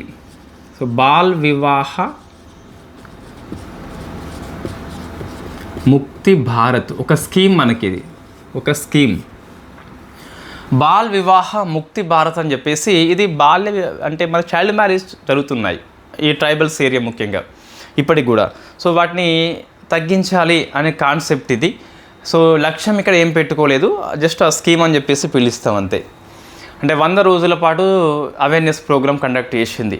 4th డిసెంబర్ నుంచి మార్చి 13 వరకు 100 రోజుల ప్రోగ్రామ్ అయిపోయింది. Next, so transgenders persons protection of rights act 2019 ఉంది కదా, దీనికి అమెండ్మెంట్స్ లోక్సభలో ఆమోదించడం జరిగింది. రాజ్యసభకి వెళ్తుంది, అక్కడ కూడా ఆమోదిస్తారు. సో కాబట్టి ఇది మీ సిలబస్లో ఉంది. వికలాంగుల గురించి, లేకుంటే లింగమాపిడి వాళ్ళ గురించి, బాళ్ళ గురించి, మహిళల గురించి కొన్ని చట్టాలు పనిచేస్తాయి మనకి. అటువంటి మీ సిలబస్లో ఉన్నాయి కాబట్టి మనం అధ్యయనం చేయాల్సిందే. So transgenders persons protection of rights act 2019కి సవరణ తీసుకొచ్చినాం. ఒకటి ఇంతకుముందు చట్టం లోపల ఏముందంటే సెల్ఫ్ డిక్లరేషన్, నేను ఎల్జీబీటీ అని చెప్పేసి చెప్పుకోవచ్చు. సో ఇప్పుడు అది లేదు మనకి. అంటే సో స్వీయ నిర్ణయాధికారం మనకి తొలగించినలా అంటే అవునని చెప్పాలి. స్వీయ నిర్ణయాధికారం లేదు, ఇంతకుముందు ఉండేది, ఇప్పుడు లేదు. సెకండ్ పాయింట్ చూస్తే ఇంతకుముందు ఏ విధంగా సర్టిఫికేట్ వచ్చేది అంటే మనం డిక్లేర్ చేస్తాం సెల్ఫ్గా, నేను ఎల్జీబీటీ అని చెప్పేసి, లెస్బియన్ లేకుంటే గే లేకుంటే ఇంటర్సెక్సువల్ అని చెప్పేసి, అసెక్సువల్ అని చెప్పేసి మనం మొత్తం మీద చెప్తాం, లింగమాపిడి అని చెప్పి చెప్తాం. డిస్ట్రిక్ట్ మెజిస్ట్రేట్ ఇచ్చేది. మనం చెప్పినాక ఎటువంటి సర్టిఫికేట్ అంటే వైద్య సర్టిఫైడ్ లేకుండానే ఇచ్చేది అన్నట్టు. ఇప్పుడు ఏంటి అంటే కంపల్సరీ. సో ఇది నిర్ణయాధికారం నీకు లేదు, ఇన్ఫ్యాక్ట్ మెడికల్ బోర్డ్ టెస్ట్ చేసి నీకు ఇస్తుంది. ఆ మెడికల్ బోర్డు లోపల మనకు చీఫ్ మెడికల్ ఆఫీసర్ అన్న లేకుంటే డిప్యూటీ చీఫ్ మెడికల్ ఆఫీసర్ అన్న హెడ్గా ఉండే మెడికల్ బోర్డు సర్టిఫై చేస్తుంది. ఇంతకుముందు ఏంటిది, నువ్వు ధృవీకరిస్తావు నీకు నువ్వే, తర్వాత డిస్ట్రిక్ట్ మెజిస్ట్రేటు సర్టిఫై చేస్తుండు. There is no any medical background ఇక్కడ. ఇప్పుడు ఏంటి అంటే నీది పనికి రాదు, so we have to certify by CMO or deputy CMO. సో ఇది మనం కంపల్సరీ గుర్తుపెట్టుకోవాలి. ఇది వచ్చిన మార్పు అండి. మిగతా పెద్ద మార్పులు ఇక్కడ ఏమీ లేవు. ఇవి రెండు మాత్రం మనకు కనిపిస్తున్నాయి కాబట్టి గుర్తుపెట్టుకోండి. ధృవీకరణ ఇచ్చేది ఇప్పుడు డిస్ట్రిక్ట్ మెజిస్ట్రేట్ కాదు, చీఫ్ మెడికల్ ఆఫీసర్. మెడికల్ బోర్డుకి మనం దరఖాస్తు చేసుకుంటే టెస్ట్ చేసి మరి ఇస్తారు. నీ యొక్క బయాలజికల్ డిఫరెన్సెస్ ఏమున్నాయి, సోషల్ కల్చరల్ డిఫరెన్సెస్ ఏమున్నాయి అని చెప్పేసి చూసి ఇస్తారు వాళ్ళంతే. ఇవి సొసైటీ అండి. నెక్స్ట్ వెరీ ఫేమస్ ఎకనామీ, మనకి ఫారెన్ ట్రేడ్ పాఠము ఉంది కాబట్టి ఎఫ్డిఐ రూల్స్లో మార్పులు వచ్చినాయండి. సో మనకి కరోనా వచ్చినప్పుడు ఈ ల్యాండ్ బోర్డర్ కంట్రీస్ ఏవైతే ఉంటాయో మనకి ఏమి ఉన్నాయి, చైనా, పాకిస్తాన్, బంగ్లాదేశ్, నేపాల్, భూటాన్, ఆఫ్ఘనిస్తాన్, మయన్మార్, ఇవన్నీ మన భూ సరిహద్దు దేశాలని చెప్పేసి పిలుస్తాం. అక్కడ నుంచి కరోనా టైంలో అప్పుడు ఉన్న కండిషన్స్ని వాడుకొని ఏమైనా చేయొచ్చు అని చెప్పేసి ఈ ఎఫ్డిఐ 2020 దీన్ని మనము PN3గా పిలుస్తాం ఈ రూల్స్ని. అంటే ప్రెస్ నోట్ 3 అని చెప్పేసి. సో ఇన్ఫ్యాక్ట్ ఈ భూ సరిహద్దు దేశాలు ఏవైతే ఉన్నాయో మన దేశంలో ఇన్వెస్ట్మెంట్ చేయాలి అంటే గవర్నమెంట్ యొక్క రూట్ తప్పనిసరి అని చెప్పేసి, గవర్నమెంట్ అనుమతి తీసుకొని పెట్టాలని చెప్పేసి అప్పుడు రూల్స్ తీసుకొచ్చినాం. దీన్ని ప్రెస్ నోట్ 3 అని చెప్పేసి పిలుస్తాం. ఇప్పుడు 26లో వీటిని సవరణ చేసినాం, అంటే కొంచెం లిబరల్గా చేసినాం మనం. వేటికి ఇది ల్యాండ్ బోర్డర్ కంట్రీస్కి మాత్రమే వర్తిస్తుంది. కరోనా టైం లోపల ఏమైంది, ప్రెస్ నోట్ 3 అని చెప్పేసి ఎవరైతే భూ సరిహద్దు దేశాలు ఉన్నాయో అటు నుంచి ఇటువైపు ఇన్వెస్ట్మెంట్ చేయాలి అంటే ఏ రంగంలో ఎఫ్డిఐ చేసినప్పటికీ గవర్నమెంట్ రూట్ ద్వారా చేయవచ్చు. There is no automatic route. మీకు కొన్ని సెక్టార్స్ లోపల ఆటోమేటిక్ రూట్ ఉంటుంది, గవర్నమెంట్ రూట్ ఉంటుంది. అయితే 2020 నుంచి మాత్రము ఈ సరిహద్దు దేశాలు ఏవైతే ఉన్నాయో అన్నిటికి కూడా గవర్నమెంట్ రూటే ఉన్నది. నిబంధనలు కఠినతరం చేసినారు, ఇప్పుడు ఈజీ చేసినాం మనం. But conditions apply. ఆ కండిషన్స్ మనం గుర్తుపెట్టుకోవాలి.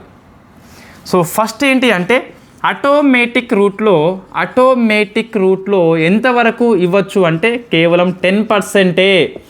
కొన్ని సెక్టార్స్ ఉన్నాయిగా మనకి, అందులో 100% ఇస్తే ఇవ్వచ్చు వేరే కంట్రీస్కి. వీటికి మాత్రం ఇప్పటికీ 10% మాత్రమే ఉంది. ఆ 10% కూడా కండిషన్స్ అప్లై, అంటే కొన్ని సెక్టార్స్కి మాత్రమే ఉన్నది. సో నేను చెప్పే క్లియర్ అండి, ఇది మంచిగా నేర్చుకోండి. మీకు ఎకనామీ కరెంట్ అఫైర్స్కి అప్డేట్స్కి పనికి వస్తుంది. కరెంట్ అఫైర్స్ కాదు, ఇట్ ఈస్ మీ సిలబస్కి ఉన్న అప్డేట్ ఇది.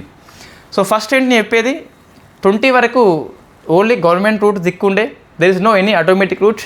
ఇప్పుడు ఏంటి అంటే ఆటోమేటిక్ రూట్ అని చెప్పేసి ఉన్నది. ఇది 1 ఏప్రిల్ నుంచి అమల్లోకి వస్తాయి రూల్స్ అన్నీ కూడా. ఓకే, సో ఇది 10 అని చెప్పేస్తుంది. ఇది కండిషన్స్ అప్లై అంటే అన్నిట్లలో కాదు, మళ్ళీ కొన్నిట్లలో.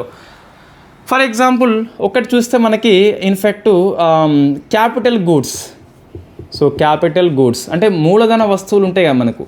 సో ఆ విషయంలో ఇది అప్లై చేస్తున్నాము. సెకండ్ది సో ఈ ఎలక్ట్రానిక్స్ ఎక్విప్మెంట్స్ ఉంటాయి. So electronic capital goods. మూడవది ఎలక్ట్రానిక్ ఎక్విప్మెంట్స్, నేరుగా ఎలక్ట్రానిక్ పరికరాలు కొన్ని ఉంటాయి కదా, సో అటువంటి ఎక్విప్మెంట్స్ అని చెప్పేసి పిలుస్తాం. దాంతోపాటు మనకి ఇంకా చూస్తే రేర్ ఎర్త్ మినరల్స్ అని చెప్పేసి ఉంది. సో రేర్ ఎర్త్ మినరల్స్ అంటే ఈ కోబాల్ట్, నికెల్, జింక్ ఉంటాయి కదా, సో రేర్ ఎర్త్ మినరల్స్ అని చెప్పేసి పిలుస్తాం. అంటే అరుదైన ఖనిజాలు అని చెప్పేసి ఉంటాయి మనకి. ముఖ్యంగా ఈ ఎలక్ట్రిక్ వెహికల్స్ తయారీకి కొంచెం లిథియం లాంటివి కూడా దీని కిందకి వస్తాయి. తర్వాత పాలిసిలికాన్. సో పాలిసిలికాన్, సో వీటికి మాత్రం మనము అనుమతి ఇచ్చినామండి, అన్నిటికి కాదు. ఏ రంగాలకి ఇచ్చినామో గుర్తుపెట్టుకోవాలి కంపల్సరీ, యువర్ సిలబస్ కాబట్టి. ఒకవేళ భవిష్యత్తులో వీటిని విస్తరించాలంటే దానికోసం అని చెప్పేసి కమిటీ ఆఫ్ సెక్రటరీస్ అని చెప్పేసి ఒక కమిటీ ఉన్నది. ఈ కమిటీకి హెడ్గా క్యాబినెట్ సెక్రటరీ పనిచేస్తాడు. సో వీళ్ళు రివ్యూ చేసుకొని ఈ రంగాలను విస్తరించవచ్చు. అంతవరకు మాత్రం ఇవే ఉంటాయి. So capital goods, electronic capital goods, electronic equipments are there, rare earth minerals are there and polysilicon are there. వీటికి మాత్రమే అనుమతి ఉంది. విస్తరించాలంటే ఎస్ దెర్ ఇస్ పాసిబుల్. ఎట్లా అంటే క్యాబినెట్ సెక్రటరీ సిఎస్ ఎవరైతే ఉంటారో, సిఎస్ ఆధ్వర్యంలో ఉండే కమిటీ ఆఫ్ ది సెక్రటరీస్ ఏవైతే ఉన్నారో, సో వీళ్ళు అనుమతిస్తే వీటిని మరింత విస్తరించుకోవచ్చు. ఒకటి కండిషన్ అయిపోయింది. సెకండ్ది స్టిల్ ఇప్పటికి కూడా department of promotional industry internal ట్రేడ్కి రిపోర్ట్ చేయాలి. సో రిపోర్ట్ చేయాలి, నువ్వు ఎఫ్డిఐ పెట్టాలి అంటే రిపోర్ట్ చేయాల్సిందే, కంపల్సరీ రిపోర్ట్ చేయాల్సిందే. పెట్టినాక నేను చేస్తున్నా అని చెప్పి చేయాల్సిందే. వీళ్ళు తిరస్కరణ ఏం చేయరు, కంపల్సరీ. థర్డ్ది ఇంకేముందని చెప్పి చూస్తే టైం క్లియరెన్స్. ఒకవేళ వీళ్ళు ఆటోమేటిక్ రూట్లో పెట్టాలి అనుకుంటే కంపల్సరీ 60 days లోపలనే మనం అనుమతించాలి. వేగవంతమైన అనుమతి అని చెప్పేసి పిలుస్తాం. టైం బౌండ్ ఇవ్వడం జరిగింది. సో 60 రోజుల్లోగా మనం అనుమతి ఇవ్వాల్సింది కంపల్సరీ. తర్వాత చూస్తే ఇంకొకటి, ఇప్పుడు ఇది ఎగ్జాంపుల్, ఇది ఏ అనే కంపెనీ అండి, ఇది చైనా కంపెనీ అని చెప్పేసి అనుకోండి. వీళ్ళు బి ఇండియా కంపెనీ, సి కూడా ఇండియా కంపెనీ, ఇట్లా పెట్టొద్దు. ఇప్పుడు ఏ అనేది బిలో పెట్టింది, బి ద్వారా సిలో మళ్ళీ పెట్టొద్దు. సిలో పెడితే కనుక దీన్ని బెనిఫిషియరీ ఓనర్షిప్ అని చెప్పేసి పిలుస్తాం. ఇప్పుడు బిలో 20 పెట్టింది, వాళ్ళలో 10 తీసుకొచ్చి ఇక్కడ పెడితే దీని యొక్క ఓనరు ఇండియా కాదు చైనా అయిపోతుంది. దీన్ని బెనిఫిషియరీ ఓనర్షిప్ అని చెప్పేసి పిలుస్తాం. ఈ కంపెనీ ఇక్కడ మాత్రమే పెట్టాలి, ఇట్లా ఇండైరెక్టే పెట్టొద్దు, మనీ లాండరింగ్ చేయొద్దని చెప్పేసి ప్రివెన్షన్ ఆఫ్ మనీ లాండరింగ్ కూడా ఈ రూల్స్ లోపల ఉందా అంటే ఉంది అని చెప్పాలి. అంటే బెనిఫిషియరీ ఓనర్షిప్ యొక్క టెస్ట్ని అప్లై చేస్తారు. అంటే నువ్వు బెనిఫిషియరీ ఓనర్షిప్గా అయినప్పుడు 10 కంటే మించొద్దు. మళ్ళీ నేరుగా పెట్టు ఇండియా కంపెనీ లోపల, మళ్ళీ ఇండియాలో పెట్టి ఇండియా ద్వారా ఇంకో ఇండియాలో అట్లా దీన్ని మిస్యూజ్ చేయొద్దు, లాలో ఉండే లూప్స్ వాడుకోవద్దని చెప్పేసి, అంటే ఓనర్షిప్ బెనిఫిషియర్ని మేము టెస్ట్ చేస్తామని చెప్పేసి చెప్పడం జరిగింది. సో ఇది మనకు ఇంకా ఇన్ఫ్యాక్ట్ ఏ కంపెనీలో పెట్టుబడి పెట్టాలంటే మనకు ఎక్కడ పెట్టినా కూడా ఓనర్షిప్ ఇండియా కంపెనీ ఉండాలి. అంటే 51% వాటి కంపల్సరీ ఇండియాదే అయి ఉండాలి. అంటే ఓనర్షిప్ కంపల్సరీ ఇండియాదే ఉండాలి. బెనిఫిషియరీ ఓనర్షిప్ని టెస్ట్ చేస్తారు. వాళ్ళు అక్రమంగా పెట్టుబడి పెట్టొద్దు. టైం బైండ్ లైన్స్ 60 రోజులు ఉన్నది. నువ్వు DPIIT రిపోర్ట్ చేయాల్సిందే. స్టిల్ గవర్నమెంట్ రూటు కాకపోయినప్పటికీ, ఆటోమేటిక్ రూట్ అయినప్పటికీ ఇందులో కేవలం 10 ఉన్నది. ఆ 10 కూడా కొన్ని సెక్టార్స్కి ఉన్నది. దాన్ని ఎక్స్టెండ్ చేయవచ్చు త్రూ ది కమిటీ అప్రూవల్తోని. సో ఇది మీకు కొత్తగా వచ్చిన రూల్స్ అండి. ఇది నేను చెప్తున్నా మళ్ళీ APPSC వాళ్ళకి ముఖ్యంగా, మీకు కరెంట్ అఫైర్స్ ఎకనామీ అనేది రాదు.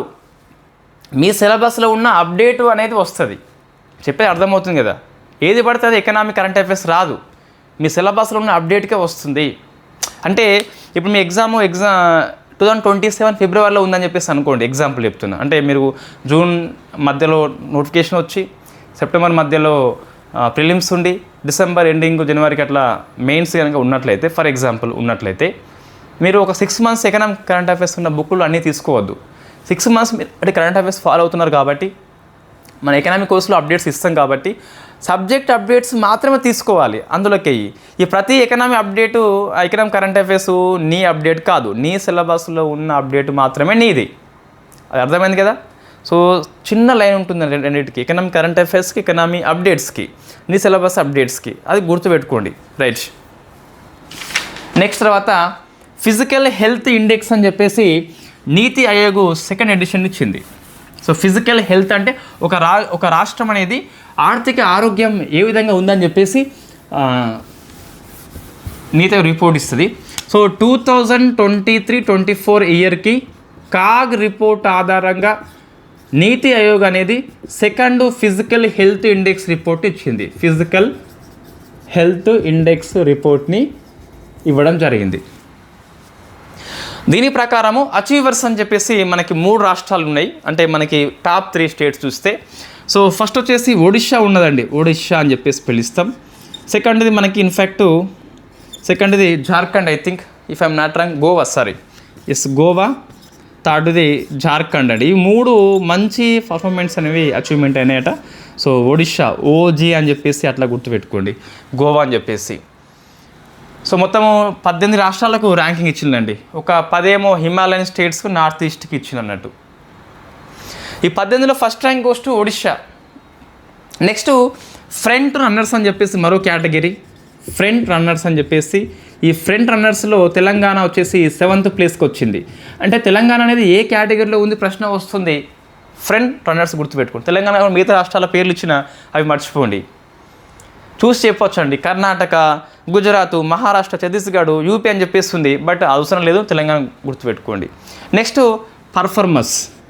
సో పర్ఫార్మర్స్ ఇందులో AP కూడా లేదు, మనకి అవసరం లేదు. తర్వాత యాస్పిరేషనల్స్. సో యాస్పిరేషన్స్ అంటే వెనుకబడ్డ డిస్ట్రిక్ట్, ఇందులో AP ఉన్నది 17th ర్యాంక్ మనకి. సో 18th ర్యాంక్ చివరిదేమో మధ్యప్రదేశ్, సారీ పంజాబ్ మనకి చివరిదండి, 18th అని చెప్పేసి పిలుస్తాం. సో AP వచ్చేసి 17 ర్యాంక్ వచ్చింది. సో ఇవి ఆస్పిరేషనల్ స్టేట్స్, అంటే వెనుకబడ్డ స్టేట్స్ ఈ ఫిజికల్ హెల్త్ విషయం లోపల.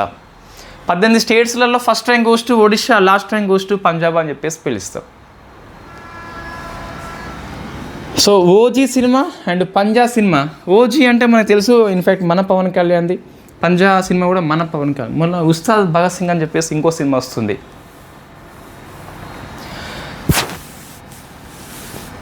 సో నెక్స్ట్ మనకి ఒక 10 north east states and Himalayan states కూడా రిపోర్ట్ ఇచ్చిండు. So first rank goes to Arunachal Pradesh. సరిపోతుంది, మిగతా 10 రాష్ట్రాలకు ర్యాంకింగ్ అనేది ఇచ్చినప్పటికీ మన ఎగ్జామ్ దృష్టి అవసరం లేదండి. సో అన్నీ వేసి చదువుకోవచ్చు, ఏముందండి. PI న్యూస్లో వచ్చిన ఆర్టికల్ ఇది, 10 రాయొచ్చు. మనకి రాయడం పెద్ద ఇబ్బంది కాదు. యాజ్ ఏ ఆస్పిరెంట్గా మీకు చాలా ఇబ్బంది అవుతుంది. గణాంకాలు మొత్తము డంప్ చేయొద్దు, మనకి ఎక్కడ అవసరం అక్కడ గుర్తుపెట్టుకుని సరిపోతుంది. తెలంగాణ ఏ కేటగిరీలో ఉన్నది? Front runners. AP aspirational. AP rank ఎంత? 17. తెలంగాణ ఎంత? 7th. First rank goes to Odisha, second rank goes to Goa, last rank goes to Punjab. సరిపోయింది అంతే. ఇంకా అన్ని స్టేట్స్కి ర్యాంక్ తీసుకొని మనం ఏం చేస్తామండి. నెక్స్ట్ ప్రధానమంత్రి కిసాన్. సో మీకు తెలుసు ఆల్రెడీ పిఎం కిసాన్ అనేది 2019లో స్టార్ట్ అయింది. 22వ ఇన్స్టాల్మెంట్ని సో గౌహతి నుంచి గౌహతి గుర్తుపెట్టుకోండి. ప్రశ్న ఇంతకుముందు ఏపీపీఎస్సీ అడిగింది, టీజీపీఎస్సీ అడిగింది ఎక్కడి నుంచి అని చెప్పేసి మన ఎగ్జామ్ రాసే ఇయర్లో ఉన్నప్పుడు. సో గౌహతి నుంచి రిలీజ్ చేసిండు. ఎంత అంటే 9 కోట్ల మంది రైతులు ఈచ్ వన్ 2,000 రూపాయలు కాబట్టి 18,000 కోట్లు రిలీజ్ చేసిండు. సరే ఇక్కడ 9 పాయింట్ సంథింగ్ ఉంటే ఉండొచ్చు, 18 పాయింట్ సంథింగ్ ఉంటే ఉండొచ్చు. మన రౌండ్ ఫిగర్ తీసుకుందాం. మహేష్ బాబు కాలేజీ సినిమా లాగా 9 కోట్లు అని చెప్పేసి పిలుస్తాం. రైతులు బెనిఫిషరీ ఈచ్ వన్ 2,000, మొత్తం 6,000 ఇస్తారు కదా. 3 సార్లు ఇస్తారు, 3 × 2 అంటే మనకు 6,000 వస్తుంది. ఇదే రోజు ఇన్ఫ్యాక్ట్ మన చంద్రబాబు నాయుడు కృష్ణా డిస్ట్రిక్ట్ గన్నవరం లోపల, సో గన్నవరం లోపల మీకు అన్నదాత సుఖీభవ అని చెప్పేసి పిఎం కిసాన్ సపోర్ట్గా, అంటే మీకు 6,000 రూపాయలు ఎవరు ఇస్తారండి? పిఎం కిసాన్ మోడీ ఇస్తాడు. 14,000 ఏమో మోడీ బాబు ఇస్తాడు, మన బాబు ఇస్తాడు. మొత్తం 20,000 రూపాయలు అని చెప్పేసి పిలుస్తాం. ఏపీ వాళ్ళకి వచ్చేటి 20,000. సో పిఎం కిసాన్ 6,000, ఏపీ ప్రభుత్వం వచ్చేది 14,000. ఈసారి గన్నవరం లోపల 3వ విడత ఇది. సుఖీభవకి ఇన్ఫ్యాక్టు సుమంగళి కాదు, పడాల్సి వస్తుంది జాబ్ కనుక పెంచకుంటే. సో గత ప్రభుత్వాలు తప్పేసినప్పుడు దాన్ని సరిదిద్దుకోవాల్సిన చేయాల్సిన అవసరం ఉంటుంది. సో 470 వేకెన్సీస్ అనేది చాలా తక్కువ అని చెప్పేసి కొంతమంది, ఎక్కువ మందికి అనిపిస్తుంది, కొంతమంది ఎందుకు ఇంకా చూద్దాం. సో ఇన్ఫ్యాక్ట్ ఇది 14,000 ఇన్ఫ్యాక్ట్ ప్రభుత్వం ఇస్తుంది. ఇవి 6,000 ఏమో పిఎం కిసాన్ కింద పిఎం మోడీ ఇస్తున్నాడు, ప్రభుత్వం ఇస్తుంది. మొత్తం 20,000 అని చెప్పేసి పిలుస్తాం కదా. 20,000 అనేవి ఇది 3వసారి ఇవ్వడము. ఎవరు? ఏపీ ప్రభుత్వం మనకి.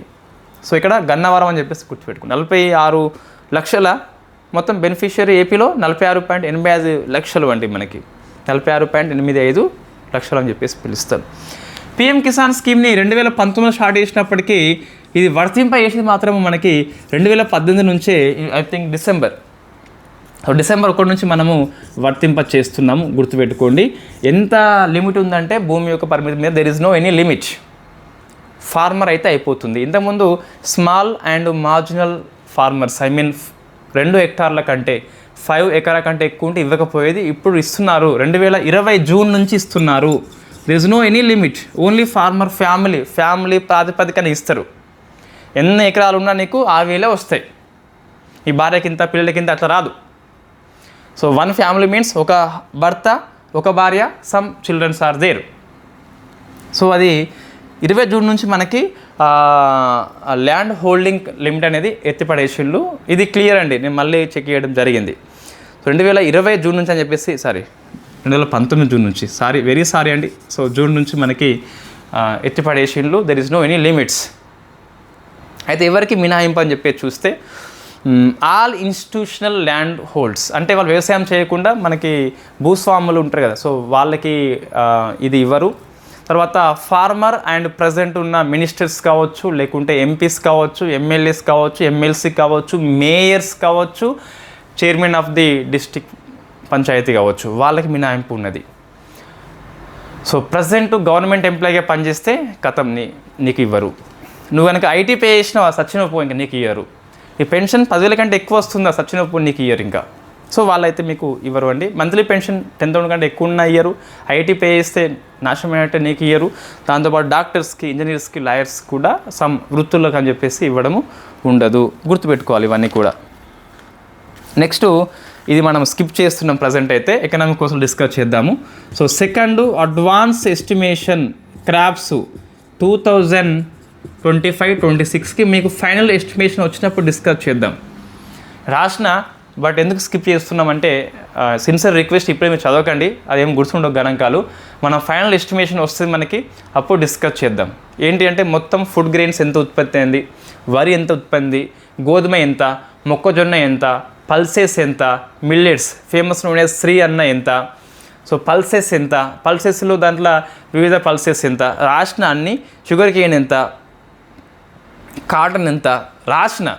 బట్ అది ఇప్పుడే అంటే మనం ఎందుకు రాసినాం అంటే ఇది కూడా సిలబస్లో ఉంది అని చెప్పేసి మనకు తెలియాలి. మన ఎకనామీ ఎగ్జామ్స్కి పోయేటప్పుడు లాస్ట్ 6 months మన మైండ్లో పెట్టుకుంటాం ఎక్కువ. అప్పుడు ఈ ఫైనల్ ఎస్టిమేషన్ వస్తుంది, అప్పుడు డిస్కస్ చేద్దాం. ఇప్పుడే వద్దు, దీనికి మళ్ళీ అప్డేట్ వస్తుంది. గణాంకాలు బట్టి పడితే వచ్చేది ఏమీ లేదు. ఇప్పుడు బట్టి పడితే తొందరపడద్దు, కంట్రోల్ యువర్ ఎగ్జైట్మెంట్. ఇప్పుడే సర్వే, ఇప్పుడే బడ్జెట్ వద్దు. అంటే మన అప్డేట్స్ చదువుదాం అంతే. ఈ అప్డేట్కి మళ్ళీ అప్డేట్ వస్తా అని చెప్పేసి అనిపించినప్పుడు ఈ అప్డేట్ని కొద్దిగా చూసి వదిలేయాలి, చూసి ఓన్ చేసుకోవద్దు. అన్ని గణాంకాలు నీవి కావు, కనిపించింది మొత్తం నీది కాదు. కొన్నే మన సొంతం అవుతాయి, సొంతమైనవి మనం తీసుకోవాలి. అనవసరం తీసుకుంటే ఉన్నది పోతుంది. ఇది క్లియర్ అండి. నెక్స్ట్, ఈ అమెరికాకు పత్తి ఎగుమతి ఇంతకుముందు చైనా ఫస్ట్ చేసేది, మనం అధిగమించి ఫస్ట్ ప్లేస్కి వచ్చినాం. అది కూడా ఒక అప్డేట్ రాసుకోండి ఎకనామీ లోపల. నెక్స్ట్ మనకి స్పేస్ చూస్తే, స్పేస్. సో మనకి పాలిటీ అయిపోయింది, ఎకనామీ అయిపోయింది కదా, స్పేస్లోకి వెళ్ళిపోతున్నాము. ఇవన్నీ డిస్కస్ చేసిన ఆర్టికల్సే వస్తాయి ఎక్కువ సార్లు స్పేస్ లోపల. సో క్రయోజెనిక్ ఇంజన్ 20 ఈ పరీక్ష విజయవంతమైంది మనకి. ఇది ఎన్నిసార్లు డిస్కస్ చేసినాం? 27 సార్లు అయిపోయింది. ఇది 28వ. ఇది మనము లాంచ్ వెహికల్ Mark 3లో ఫేమస్ నోన్ యాజ్ GSLV MK3లో ఉపయోగిస్తాం వాస్తవంగా ఈ ఇంజన్ని, CE20ని. మరి GSLV చూస్తే రాకెట్లో 3 దశలు ఉంటాయి. సో ఫస్ట్ వచ్చేసి, సెకండ్ వచ్చేసి, థర్డ్ వచ్చేసి. ఇదేమో సాలిడ్ ఘన ఇంధనము, సెకండ్ ఇది లిక్విడ్. భారతదేశంలో లిక్విడ్ ఫ్యూయల్ ఉపయోగించిన ఫస్ట్ రాకెట్ GSLV కాదు, PSLV. ఇదేమో క్రయోజెనిక్, అతి శీతల టెంపరేచర్ దగ్గర ఇంధనాన్ని మండిస్తాం. ఈ టెక్నాలజీ అందరికి లేదు, మనకు ఉన్నది. సో ఇక్కడ ఉండే దశ పేరు C25, గుర్తుపెట్టుకోండి. దశ పేరు, స్టేజ్ పేరు C25, upper stage of the GSLV. అందులో వాడే ఇంజన్ క్రయోజెనిక్ ఇంజన్ 20 అని చెప్పేసి పిలుస్తాం. లిక్విడ్ హైడ్రోజన్, లిక్విడ్ ఆక్సిజన్ ఉపయోగించి మనం ఇంధనాన్ని మండిస్తాము లో టెంపరేచర్ దగ్గర. సో ఇది మరింత శక్తివంతమైనది మన PSLVతో కంపేర్ చేస్తే. GSLV MK3ని మనము బాహుబలి ఆఫ్ ఇస్రోగా పిలుస్తాం మనం. బాహుబలి ఆఫ్ ఇస్రో. బాహుబలి అంటే పెద్ద భుజాలు కలిగినవి, చాలా బలంగా ఉంటాడు. రైట్, ఇది స్పేస్ ఒకటే మీకు వచ్చిన అప్డేట్ అండి. డిఫెన్స్ అయితే మనము ఊదుకుంటూ పోవచ్చు, చదువుకుంటూ పోవచ్చు. చిన్న ఏ కాన్సెప్ట్ ఉన్నాయి మీకు, సబ్జెక్టు వచ్చినప్పుడు డెప్త్గా చెప్దాం, రానప్పుడు ఎందుకు ఇక్కడ, కంటెంట్ వార్తలో లేనప్పుడు. So exercise Lamitiye. So Lamitiye అనేది సీషెల్స్ను ఇండియా మధ్య జరిగే మిలిటరీ విన్యాసము సీషెల్స్ కండక్ట్ చేసింది. అయితే ఈసారి army, air force and navy 3 హాజరైనాయి. కొంచెం ఇంపార్టెంట్ అది. ఇది 11th ఎడిషన్ అండి. జనరల్ మిలిటరీ ఎక్సర్సైజే, బట్ ఈసారి 3 మనకి హాజరైనాయి, అయిపోయింది అది. Next, cold response. ఫాస్ట్ ఏం అవుతలేదు, కంటెంట్ బట్టి మనం పోతున్నాం అంతే. సో కోల్డ్ రెస్పాన్స్ అనేది ఈ ఆర్కిటిక్ లోపల నాటో యొక్క విన్యాసము ఎవ్రీ 2 years జరుగుతుంది. ఈసారి మనకు నార్వే అండ్ ఫిన్లాండ్ కండక్ట్ చేయడం జరిగింది అంతే. థర్డ్ది అవతార్ డ్రోన్ అండి, Avatar drone. So Avatar drone అంటే ఇది భారతదేశంలో ఫస్ట్ అంపీబియస్ డ్రోన్, అంపీబియస్ డ్రోన్ అంటే ఉభయచర డ్రోన్. ఇది ఎయిర్లో పోతుంది, అండర్ వాటర్లో పోతుంది. కాబట్టి ఉభయచర. కప్ప ఉందనుకో నీటిలో బతుకుతుంది, నేల మీద బతుకుతుంది. ఉభయచర జీవి అని చెప్పేసి పిలుస్తాం కదా. ఉభయచర డ్రోన్ ఇది. ఎయిర్లో పోతుంది డ్రోను, అండర్ వాటర్లో పోతుంది. దీన్ని ఎవరు రూపొందించారు అంటే ఆక్వా ఎయిర్ ఎక్స్ అని చెప్పేసి. సో ఆక్వా అంటే నీరు, ఎయిర్ అంటే గాలి, ఎక్స్ అంటే సంథింగ్. సో అవతార్ డ్రోన్ అని చెప్పేసి మైండ్లో పెట్టుకోండి, సరిపోతుంది. డిఫెన్స్ టెక్నాలజీలో ఉన్న అంశాలండి. Next, science and technology. So మీకు ఆరోగ్య రంగము సిలబస్లో ఉంది, వ్యాధులు సిలబస్లో ఉంది. కాబట్టి డెన్మార్క్ అనేది ఈసారి ఒక రికార్డ్ క్రియేట్ చేసిందండి. ఏంటి అంటే మన మదర్ టు చైల్డ్ ఏదైతే ఉందో HIV ఒకటి, ఇంకోటి సిఫిలిస్ ఒకటి. So syphilis spelling syphilis. So ఈ రెండింటిని కూడా మదర్ టు చైల్డ్ రాకుండా నిరోధించింది. యూరోపియన్ యూనియన్లో ఫస్ట్ కంట్రీ అండి. సో ఇది గుర్తుపెట్టుకోవాలి. ఓవరాల్గా ఎన్నో కంట్రీ అవసరం లేదు, చాలా కంట్రీస్ ఉన్నాయి. ఫస్ట్ మాత్రం క్యూబా అని చెప్పేసి పిలుస్తాం. అంటే చైల్డ్ నుంచి, సో మదర్ నుంచి చైల్డ్కి ఎయిడ్స్ అండ్ సిఫిలిస్ రాకుండా ఫస్ట్ క్యూబా దేశం ఉంది కదా, అది నిరోధించి ప్రివెన్షన్ చేసింది కదా. ఇప్పుడు డెన్మార్క్ వేసింది, బట్ ఇది యూరోపియన్ యూనియన్లో ఫస్ట్ కంట్రీ అని చెప్పేసి పిలుస్తాం. అయితే మీకు 2025లో మనం డిస్కస్ చేసినాం ఆల్రెడీ, మల్దీవులు అని చెప్పేసి ఉంది కదా. మల్దీవులు వేసిందంటే ఇట్ ఈస్ ఓన్లీ కంట్రీ అనుకోండి, ఇది ఓన్లీ కంట్రీ దేంట్లో HIV, సిఫలిస్ అండ్ హెపటైటిస్ B అని చెప్పేసి ఉంటుంది కదా, దీన్ని కూడా ఎలిమినేషన్ చేసింది. అంటే మదర్ టు చైల్డ్ మూడు వ్యాధులు, దీన్ని ట్రిపుల్ ఎలిమినేషన్గా పిలుస్తాం. It is only country that is మల్దీవులు 2025లో మనకి అచీవ్మెంట్ కావడం జరిగింది. సో ఇది కూడా మనం లింకప్లో డిస్కస్ చేయాలి, కంపల్సరీ డిస్కస్ చేయాలి. ఓకే అండి. సో నెక్స్ట్ మనకి డిజిటల్ ట్విన్ ఇనిషియేటివ్ అని చెప్పేసి వార్తల్లో ఉన్నదండి. ఇది మనం డిస్కస్ చేసినాం ఇంతకుముందు, మీ ఏపీపీఎస్సీ గ్రూప్ 2 ప్రిలిమ్స్ క్వశ్చన్ కూడా ఇది మనం కవర్ చేసినాం అప్పటికే దీన్ని. సో డిజిటల్ ట్విన్ ఇనిషియేటివ్ అని చెప్పేసి ఏం లేదు, నేను ఉన్నాను, నేను మనిషిని ఫిజికల్ మోడ్లో ఉన్నా, నా ముంగట వర్చువల్ మోడ్లో మరొక మనిషి కనిపిస్తాడు, that is called digital twin అని చెప్పేసి పిలుస్తాం. ఇది మార్కరు, దీని మార్కరు మళ్ళీ వర్చువల్ మోడ్లో మీకు కనిపిస్తుంది, డిజిటల్ ట్విన్. ఇటువంటి ట్విన్ టెక్నాలజీని ఇండియాలో ఒక పోర్టు స్టార్ట్ చేసింది, that is called Chidambaranar port from Tamil Nadu. V O Chidambaranar port అని చెప్పేసి తమిళనాడులో ఉంటుంది కదా. ఇది ఫస్ట్ టైం డిజిటల్ ట్విన్ ఇనిషియేటివ్ని స్టార్ట్ చేసింది, కాబట్టి మనం గుర్తుపెట్టుకోవాలి. మీకు సిలబస్లో ఎక్కడ వస్తుందండి ఇది ఓకే. ఇది ఎక్కడ వస్తుందంటే మనకు కాంటెంపరీ టెక్నాలజీ అని చెప్పేసి లేటెస్ట్ అప్డేట్స్ అని చెప్పేసి మీకు SNT పాలసీలో ఫస్ట్ చాప్టర్లో ఉన్నది కదా. సో అక్కడ వస్తుంది డిజిటల్ ట్విన్ ఇనిషియేటివ్ అని చెప్పేసి. Only virtual technology, augmented technology, internet of things, IoT అని చెప్పేసి పిలుస్తాం. సో అవే కాదు, VR, AR కాదు, ఇది కూడా డిజిటల్ ట్విన్ దాని కిందకే వస్తుంది. కాబట్టి గుర్తుపెట్టుకోవాలి దీన్ని. ఎవరు ఇన్ఫ్యాక్ట్ వివో పోర్ట్ అని చెప్పేసి ఫ్రమ్ తమిళనాడు. ఇంకేమున్నాయంటే next updates small modular reactors అని చెప్పేసి మనం స్కీమ్ తీసుకొచ్చినాం, మనం డిస్కస్ చేసినాము. సో న్యూక్లియర్ ఎనర్జీ మిషన్ కింద 2033 నాటికి కనీసం ఒక 5 స్మాల్ మాడ్యులర్ రియాక్టర్స్ డెవలప్మెంట్ చేయాలని చెప్పేసి లక్ష్యం పెట్టుకున్నాం కదా. ఇటీవల శాంతి యాక్ట్ అని చెప్పేసి న్యూక్లియర్ సెక్టార్లోకి ప్రైవేట్ సెక్టార్ని అనుమతి ఇచ్చినాం.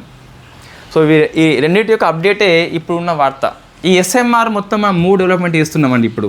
ఒకటేమో భారత్ SMR అని చెప్పేసి 200 మెగావాట్స్ కెపాసిటీ ఉంటుంది. దీన్ని మనం తారాపూర్లో తయారు చేస్తున్నాం, ఫ్రమ్ మహారాష్ట్ర అని చెప్పేసి పిలుస్తాం, తారాపూర్ లోపల. సెకండ్ది 55 SMR అని చెప్పేసి సేమ్ 55 మెగావాట్స్ ఉంటుంది. దీన్ని మనము తారాపూర్ ఫ్రమ్ మహారాష్ట్ర లోపల ఓపెన్ చేస్తున్నాము. థర్డ్ది HTGSR అని చెప్పేసి ఉన్నది, CR అని చెప్పేసి ఉన్నది. ఇది విశాఖలో మనకి బార్క్ ఉంది కదా, సో విశాఖ లోపల ఓపెన్ చేస్తున్నాము. సో 3 కూడా అవుట్ ఆఫ్ 5లో స్టార్ట్ చేయలే, ఇంకా ప్రారంభించడం అంతే నిర్మాణము. ఇది క్రిటికాలిటీ సాధించినాక పనితీరు అనేది స్టార్ట్ అవుతుంది మనకి. సో కంపల్సరీ ఈ 3 గుర్తుపెట్టుకోవాలి. భారత్ SMR అనేది తారాపూరు, 55 SMR అనేది తారాపూరు, HTGCR అనేది విశాఖ ఫ్రమ్ బార్క్ అని చెప్పేసి పిలుస్తాం.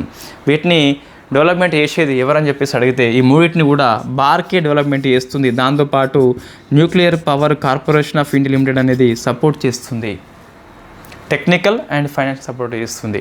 సో ఇది మీకు వార్తల్లో ఉన్న సైన్స్ అండ్ టెక్నాలజీ న్యూస్. ఇంకోటి మలేరియా కాన్ఫరెన్స్ అని చెప్పేసి ఢిల్లీ కండక్ట్ చేస్తుంది ఒక సమ్మిట్ మనకి. అది ఇండియా మలేరియాని 2030 నాటికి తొలగించాలి అని లక్ష్యం పెట్టుకుంది. It is your syllabus, me SNT సిలబస్లో ఉంది, ఆరోగ్య రంగం అని చెప్పి సిలబస్లో ఉంది, కాబట్టి గుర్తుపెట్టుకోండి.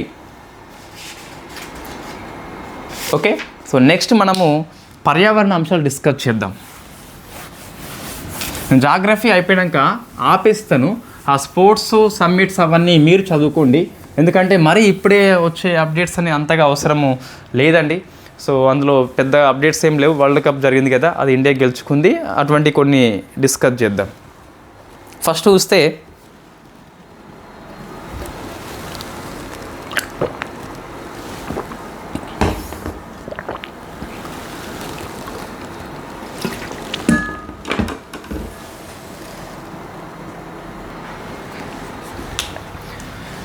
అంతర్జాతీయ సౌర కూటమిలోనికి మనకు రొమేనియా అని చెప్పేసి కొత్తగా వచ్చింది. వాస్తవంగా ఇది ఓల్డ్ న్యూస్ మనకి, ఇప్పుడు రాటిఫై చేసింది. డిసెంబర్ 2023లోనే 118వ సిగ్నేచర్ కంట్రీగా రొమేనియా వచ్చింది. ఇప్పుడు రాటిఫై చేసింది అంటే ఆమోదించింది కాబట్టి మెంబర్షిప్, ఫుల్ మెంబర్షిప్గా మారిపోయింది. నెంబర్ ఎంత అని చెప్పి చూస్తే ఇప్పటికీ రొమేనియా కాకుండా వెబ్సైట్ లోపల 112 ఉన్నాయంటే ఇది 113 అని చెప్పి చెప్పొచ్చు, బట్ నాట్ అఫీషియల్లీ నెంబర్ మనకి. బట్ ఇదైతే అఫీషియల్లీ ఏంది డిసెంబర్ 2023లో మనం డిస్కస్ చేసిన అప్పుడు కరెంట్ అఫైర్స్లో. మీరు కావాలంటే టెలిగ్రామ్ గ్రూప్లో ఉంటే డిసెంబర్ 23 మ్యాగజైన్ కొట్టండి, వస్తుంది. అందులో పర్యావరణం టాపిక్ తీయండి, ఇది కంపల్సరీ ఉంటుంది. మీ సబ్జెక్ట్ అప్డేట్ ఏది మనం ఇంతవరకు మిస్ చేయలేదు, మిస్ చేయం కూడా ఫ్యూచర్లో. సో ఏంటి ఇప్పుడు 118వ కంట్రీగా సంతకం చేసింది కదా, ఇప్పుడు చేరింది, రాటిఫై చేసింది కదా. సో రొమేనియా అని చెప్పేసి నెంబర్ ఎంత నాట్ కన్ఫర్మ్డ్, బట్ 113 అని చెప్పేసి చదువుకోవచ్చు నెంబర్ మార్చినంత వరకు. ఓకేనా, రైట్. ఈ ఐఎస్ఏ ఏంటి మీకు వాస్తవంగా ఇది 2015లో మనకి COP21 అని చెప్పేసి UNFCCC యొక్క COP21 మనకి ప్యారిస్ కండక్ట్ చేస్తుంది. ఆ సమావేశం లోపల ఈ సౌర కూటమిని ఇండియా ఉన్ను ఫ్రాన్స్ దేశాలు కలిపి ఏర్పాటు చేస్తాయి. హెడ్ క్వార్టర్ మన హర్యానా స్టేట్లో ఉన్న గురుగ్రామ్ అని చెప్పేసి పిలుస్తాం. ఆల్ UNO మెంబర్స్ అనేటోళ్ళు సభ్యదేశంగా చేరొచ్చు. సో లక్ష్యం ఏంటంటే మనకి 1000 అని చెప్పేసి గుర్తుపెట్టుకోవాలి. ఏంటి 1000 అని చెప్పేసి చూస్తే 2030 నాటికి $1,000 బిలియన్ ఇన్వెస్ట్మెంట్ చేయాలి సోలార్ లోపల. 1000 గిగావాట్స్ అని చెప్పేసి సోలార్ ఎనర్జీని క్రియేట్ చేయాలి. దాంతోపాటు 1000 మిలియన్ టన్నుల CO2 ఎమిషన్స్ తగ్గించాలి ఈ సోలార్ ఎనర్జీ ద్వారా. ఇవన్నీ లక్ష్యాలు మనకి. నెక్స్ట్ చూస్తే వెరీ ఫేమస్ స్కీము మీకు సాలిడ్ మేనేజ్మెంట్ అని చెప్పేసి మనకి ఫుల్ కోర్స్లో పాఠం అయిపోయింది కదా, దానికి ఒక అప్డేట్ వచ్చిందండి మనకు. ఏమొచ్చింది అప్డేట్ మనకి చూస్తే, సో DRAP అని చెప్పేసి పిలుస్తాం, డంప్ సైటు రెమిడేషన్ యాక్సిలరేటరీ ప్రోగ్రామ్ అని చెప్పేసి ఒకటి వచ్చింది. మనం డిస్కస్ చేసినాం ఐ థింక్ దీన్ని. సో DRAP అని చెప్పేసి మరొకసారి దీన్ని స్టార్ట్ చేసుకున్నాం. ఏం DRAP అంటే ఈ అర్బన్ ప్రాంతాల లోపల సో లెగసీ వేస్ట్ అని చెప్పేసి ఉంటుంది. లెగసీ వేస్ట్ అంటే, లెగసీ అంటే మనకి వారసత్వంగా కొన్ని డంప్ సైట్స్ ఎప్పటి నుంచో ఉంటాయి. ఆ డంప్ సైట్స్ అన్ని మనం క్లీన్ చేయాలి. లెగసీ అంటే వారసత్వంగా వచ్చే చెత్త కుప్పలు ఉంటాయి మనకి, ఒక ప్లేస్లో మనం పడేస్తాం ఎన్నో ఏళ్ళుగా, ఆ కేర్ ఆఫ్ అడ్రస్గా మారిపోయింది. సో అటువంటి లెగసీ వేస్ట్ని మొత్తం క్లీన్ చేయాలి. అదే టైంలో కొత్త డంప్ సైట్ని లేకుండా చేసుకోవాలి అని చెప్పేసి సో ఈ ministry of housing urban affairs వాళ్ళు దీన్ని స్టార్ట్ చేస్తుంది. దట్ ఇస్ కాల్డ్ DRAP అని చెప్పేసి పిలుస్తాం. వాస్తవంగా ఇది ఇంకో స్కీమ్ లాగా ఉంటుంది మనకి, 1,00,000 డంప్ సైట్స్ అని చెప్పేసి సెప్టెంబర్ 2026 నాటికి మనము ఈ అర్బన్ ఏరియా లోపల డంప్ సైట్స్ లేకుండా చేసుకోవాలి. 1,00,000 అంటే 0,00,000 అచీవ్మెంట్ కావాలని చెప్పేసి పెట్టుకున్న స్కీము. ఆ స్కీమ్కి అనుగుణంగా ఈ స్కీమ్ స్టార్ట్ చేయడం జరిగింది. So 1,00,000 dump sites achievement target September 26 గుర్తుపెట్టుకోవాలి. ఇది సాధించాలంటే DRAP స్టార్ట్ చేసిండ్రు. డంప్ సైట్స్ అనేవి లెగసీ వేస్ట్, పాతయన్నీ తొలగించాలి, కొత్తవి చేయకుండా ఉండాలి. లక్ష్యమే ఈ DRAP అని చెప్పేసి పిలుస్తాం. సో నెక్స్ట్ చూస్తే మనకి జాగ్రఫీ అండి. ఇక మనము ఎక్స్ప్రెస్ ఫాస్ట్తో వెళ్ళిపోవచ్చు. మదురై ఎయిర్పోర్ట్ ఉంది తమిళనాడు, దీనికి ఇన్ఫ్యాక్ట్ మనము అంతర్జాతీయ ఎయిర్పోర్ట్ అని చెప్పేసి అనుమతి ఇవ్వడం జరిగింది, క్యాబినెట్ ఆమోదించింది, అందుకు వార్తల్లో ఉంది. నెక్స్ట్ సెకండ్ది NMDC అని చెప్పేసి. సో NMDC మన హైదరాబాద్లో ఉంటుంది ఇది. So national mineral development corporation అనేది తొలిసారిగా ఇనుప ఖనిజాన్ని ఒక ఇయర్ లోపల 50 మిలియన్ టన్స్ ఉత్పత్తి చేసింది. ఒక రికార్డ్ మనకి ఫ్రమ్ హైదరాబాద్ కాబట్టి గుర్తుపెట్టుకోవాలి. ఈ కంపెనీకి నవరత్న హోదా ఉంది అండి NMDCకి. తర్వాత ఇంటర్నేషనల్ గవర్నమెంట్ పాలసీ చూస్తే ఈ జల్ జీవన్ మిషన్ని 2028 వరకు పొడిగించిండ్రు. జల్ జీవన్ మిషన్ని 2019 స్కీమ్ ఇది జల్ జీవన్ మిషన్ అని చెప్పేసి. ఎవ్రీ రూరల్ హౌస్ హోల్డ్ ఏదైతే ఉందో గ్రామీణ ప్రాంతం లోపల ప్రతి ఇంటికి ఈ కుళాయి నీటి సరఫరా అందించాలి. ఎవ్రీ పర్సన్కి 55 లీటర్స్ అందించాలి. జల్ జీవన్ మిషన్ ఇది గడువు పొడిగించారు, అది గుర్తుపెట్టుకోండి. నెక్స్ట్ బగ్ బౌంటీ ప్రోగ్రామ్ అని చెప్పేసి ఉన్నది. ఇవన్నీ ఫాస్ట్గా వెళ్ళిపోతాం. వై? బికాస్ ఈ సబ్జెక్ట్ ఏం కాదు. ఇక బగ్ బౌంటీ అని చెప్పేసి ఇది ఆధార్ సైబర్ క్రైమ్ రాకుండా UIDAI సంస్థ రూపొందించింది. నెక్స్ట్ పర్పుల్ ఫెస్టివల్ అని చెప్పేసి ఉన్నది. ఇది పర్పుల్ ఫెస్టివల్ గ్రూప్ 2 యొక్క PYQ అండి. ఎవ్రీ ఇయర్ రాష్ట్రపతి భవన్లో దివ్యాంగుల ప్రతిభ ప్రదర్శన అని చెప్పేసి పిలుస్తాం ఈ పర్పుల్ ఫెస్టివల్ని. నెక్స్ట్ ఇంటర్నేషనల్ అఫేర్స్ అండి. FATF financial action task force అని చెప్పేసి G7 కంట్రీస్ కలిపి ఏర్పాటు చేసుకున్నాయి పారిస్ కేంద్రంగా. Money laundering, terror funding, virtual assets యొక్క నియంత్రణ కోసం పనిచేస్తుంది కదా. ఈ 2 లిస్టులు మెయింటైన్ చేస్తుంది. గ్రే లిస్ట్ అని చెప్పేసి అండ్ బ్లాక్ లిస్ట్ అని చెప్పేసి. ఇప్పుడు ఇది అప్డేట్ చేసినామండి. బ్లాక్ లిస్ట్ మారలేదు. నార్త్ కొరియా, మయన్మార్, ఇరానే ఉన్నాయి, మారలేదు. గ్రే లిస్ట్లో మాత్రం కొత్తగా మనకి కువైట్ వచ్చింది, గుర్తుపెట్టుకోవాలి. పాపువా న్యూ గినియా వచ్చింది, గుర్తుపెట్టుకోవాలి. 2 దేశాలు కొత్తగా గ్రే లిస్టులోకి వచ్చినాయి. అంటే ఇవి ఉగ్రవాదానికి ఫండింగ్ ఇస్తున్నట్టుగా అనుమానం వచ్చింది కాబట్టి వీటిని గ్రే లిస్ట్లో పెట్టేశారు. బ్లాక్ లిస్ట్ అంటే కంప్లీట్గా వాళ్ళు ఇంకా బుక్ అయినట్టే. అది కంపల్సరీ మైండ్లో పెట్టుకోండి. సో ఇది FATF కొన్ని పుస్తకాల్లో మీకు మనీ లాండరింగ్, టెర్రరిస్ట్ ఫండింగ్ అని చెప్పేసి ఉంటుంది కదా. 24 ఇయర్లో ఏమైందంటే మనకి వర్చువల్ అసెట్స్ని కూడా దానిలో మనం కలుపుకున్నాము. సో మూడింటిని కంట్రోల్ చేస్తుంది FATF అని చెప్పేసి పిలుస్తాం. నెక్స్ట్ స్పోర్ట్స్ చూస్తే T20 వరల్డ్ కప్ అండి. ఇండియాకి వచ్చింది 3వసారి వచ్చింది మనకి. 2007లో వచ్చింది ధోని నాయకత్వంలో, 2024లో వచ్చింది మన రోహిత్ శర్మ, 2026లో వచ్చింది సూర్య. సో సంజు శాంసన్ అనే వ్యక్తి మంచిగా ఆడిండు. ఈ 3 మ్యాచ్లు చివరి ఉంటాయిగా. సో వర్చువల్ క్వార్టర్ ఫైనల్ అంటే క్వార్టర్ ఫైనల్ అనేది పేరేం కాదు, బట్ అది గెలిస్తేనే మనం సెమీస్కి వెళ్తాం కాబట్టి it is called virtual quarter final. సెమీస్లో అండ్ ఫైనల్స్లో 3 మ్యాచ్లలో ఎక్సలెంట్గా ఆడిండు. వరల్డ్ కప్ స్టార్టింగ్ మ్యాచ్లో లేకుండే ఆయన ఆశావాద దృక్పథాన్ని ఎప్పుడు విడిచిపెట్టలేదు కాబట్టి సో అవకాశం వచ్చినప్పుడు ఉపయోగించుకున్నాడు. మనం కూడా గ్రూప్ 2 నోటిఫికేషన్ వస్తుంది. సో రానప్పుడు మనం కామ్గా ఉండాలి, వచ్చినాక వెంటనే అటాక్ చేయాలి మన కంటెంట్తోని. సో ఇది గుర్తుపెట్టుకోవాలి. సో లాస్ట్ ఫైనల్లీ ఏంటంటే జస్టిస్ ఫర్ సంజు అని చెప్పేసి మనకు ఎక్కువ కనిపిస్తుంది ఈ యూట్యూబ్లలో. అంటే సంజుకి ఎక్కువ అవకాశాలు ఇవ్వలే అని చెప్పేసి, but finally justice done by Sanju అని చెప్పొచ్చు మనం. ఇంకా ఇది ఫస్ట్ 3 వరల్డ్ కప్లు రావడము ఒక దేశానికి. నెక్స్ట్ ఈ హోస్ట్ చేస్తూ గెలుచుకున్న first country. And last year కూడా మనమే సో డిఫెండ్ చేసుకున్న ఫస్ట్ కంట్రీ. నెక్స్ట్ అపాయింట్మెంట్ చూస్తే ఇరాన్ సుప్రీం లీడర్ చనిపోయింది కదా, ఆయన ప్లేస్లో ముస్తాబా అని చెప్పేసి వచ్చిండు. RM నాచమ్మయ్య అని చెప్పేసి ఈ కైగా న్యూక్లియర్ పవర్ ప్లాంట్కి నాయకత్వం వహిస్తున్న తొలి మహిళ అండి. సో నాచమ్మ పేరు గుర్తుపెట్టుకోవాలి. ధీరజ్ సేతు మన ఆర్మీకి వైస్ చీఫ్గా వచ్చిండు. జోస్ ఆంటోనియో కాస్ట్రిస్ట్ అని చెప్పేసి చీలీకి ప్రెసిడెంట్గా వచ్చిండు. నెక్స్ట్ రిపోర్ట్ చూస్తే సిప్రి రిపోర్ట్ అండి. ఈ ఆయుధాల దిగుమతి విషయంలో first rank goes to Ukraine, second rank goes to our India. మన ఇండియా ఎక్కువ దిగుమతి చేసుకునేది రష్యా నుంచి, బట్ రీసెంట్గా తగ్గిపోయినాయి. అయినప్పటికీ రష్యా ర్యాంక్ మనం ఫస్ట్ అని చెప్పొచ్చు. డేస్ మార్చి 8 ఉమెన్ డే, మార్చి 10 ఉమెన్ జడ్జెస్ డే అని చెప్పేసి పిలుస్తాం. థీమ్స్ మీరు గూగుల్ సెర్చ్ చేయవచ్చు, నోట్స్లో కూడా ఉన్నాయి. స్టేట్స్ నిర్భయ నిషా అని చెప్పేసి మనకి వార్తల్లో ఉంది. నిర్భయ నిషా అంటే ఈ కేరళ పోలీసులు మన ఉమెన్స్ యొక్క రక్షణ కోసం అని చెప్పేసి తీసుకొచ్చిన ఇనిషియేటివ్ పేరు నిర్భయ నిషా అని చెప్పేసి పిలుస్తాం. తెలంగాణ వస్తే GI ఆన్ వీల్స్ అని చెప్పేసి రాష్ట్రంలో GI గుర్తింపు వచ్చింది కదా, వాటిని దృశ్య రూపకంలో మనకి అవేర్నెస్ కల్పిస్తారు, మనం కొనుక్కోవాలని చెప్పేసి. ఏపీ చూస్తే జలధార అని చెప్పేసి ఏప్రిల్ 2 నుంచి ఒక 90 రోజుల పాటు ఈ కార్యక్రమం కండక్ట్ చేస్తున్నారు. ఈ పూడిక మొత్తం తీస్తారు కాలువల్లో పొంటి.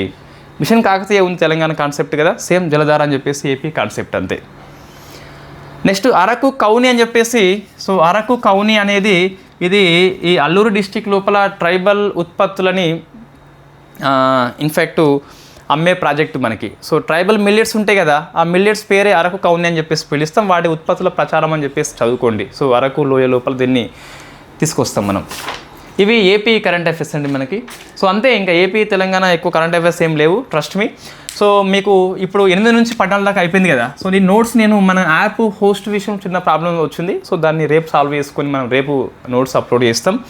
సో ఇది వారం రోజులు కరెంట్ అఫైర్స్, ఏ ఒక అంశం మనం స్కిప్ చేయలేదు. Okay, thank you very much, all the best. AP వాళ్ళకి జాబ్ క్యాలెండర్ అనేది ఆల్మోస్ట్ వస్తుంది కాబట్టి ఒక క్లారిటీ మన నెక్స్ట్ వీక్ కల్లా క్లారిటీ ఉంటుంది. ఏపీ గ్రూప్ 2 ప్రిలిమ్స్ ఎప్పుడు, మెయిన్స్ ఎప్పుడు అని చెప్పేసి దాన్ని బట్టి మనం ప్లాన్ చేసుకోవచ్చు. ఓకే, తెలంగాణ విషయంలో ఇంకా there is no any clarity అండి, unfortunately. Okay, thank you very much.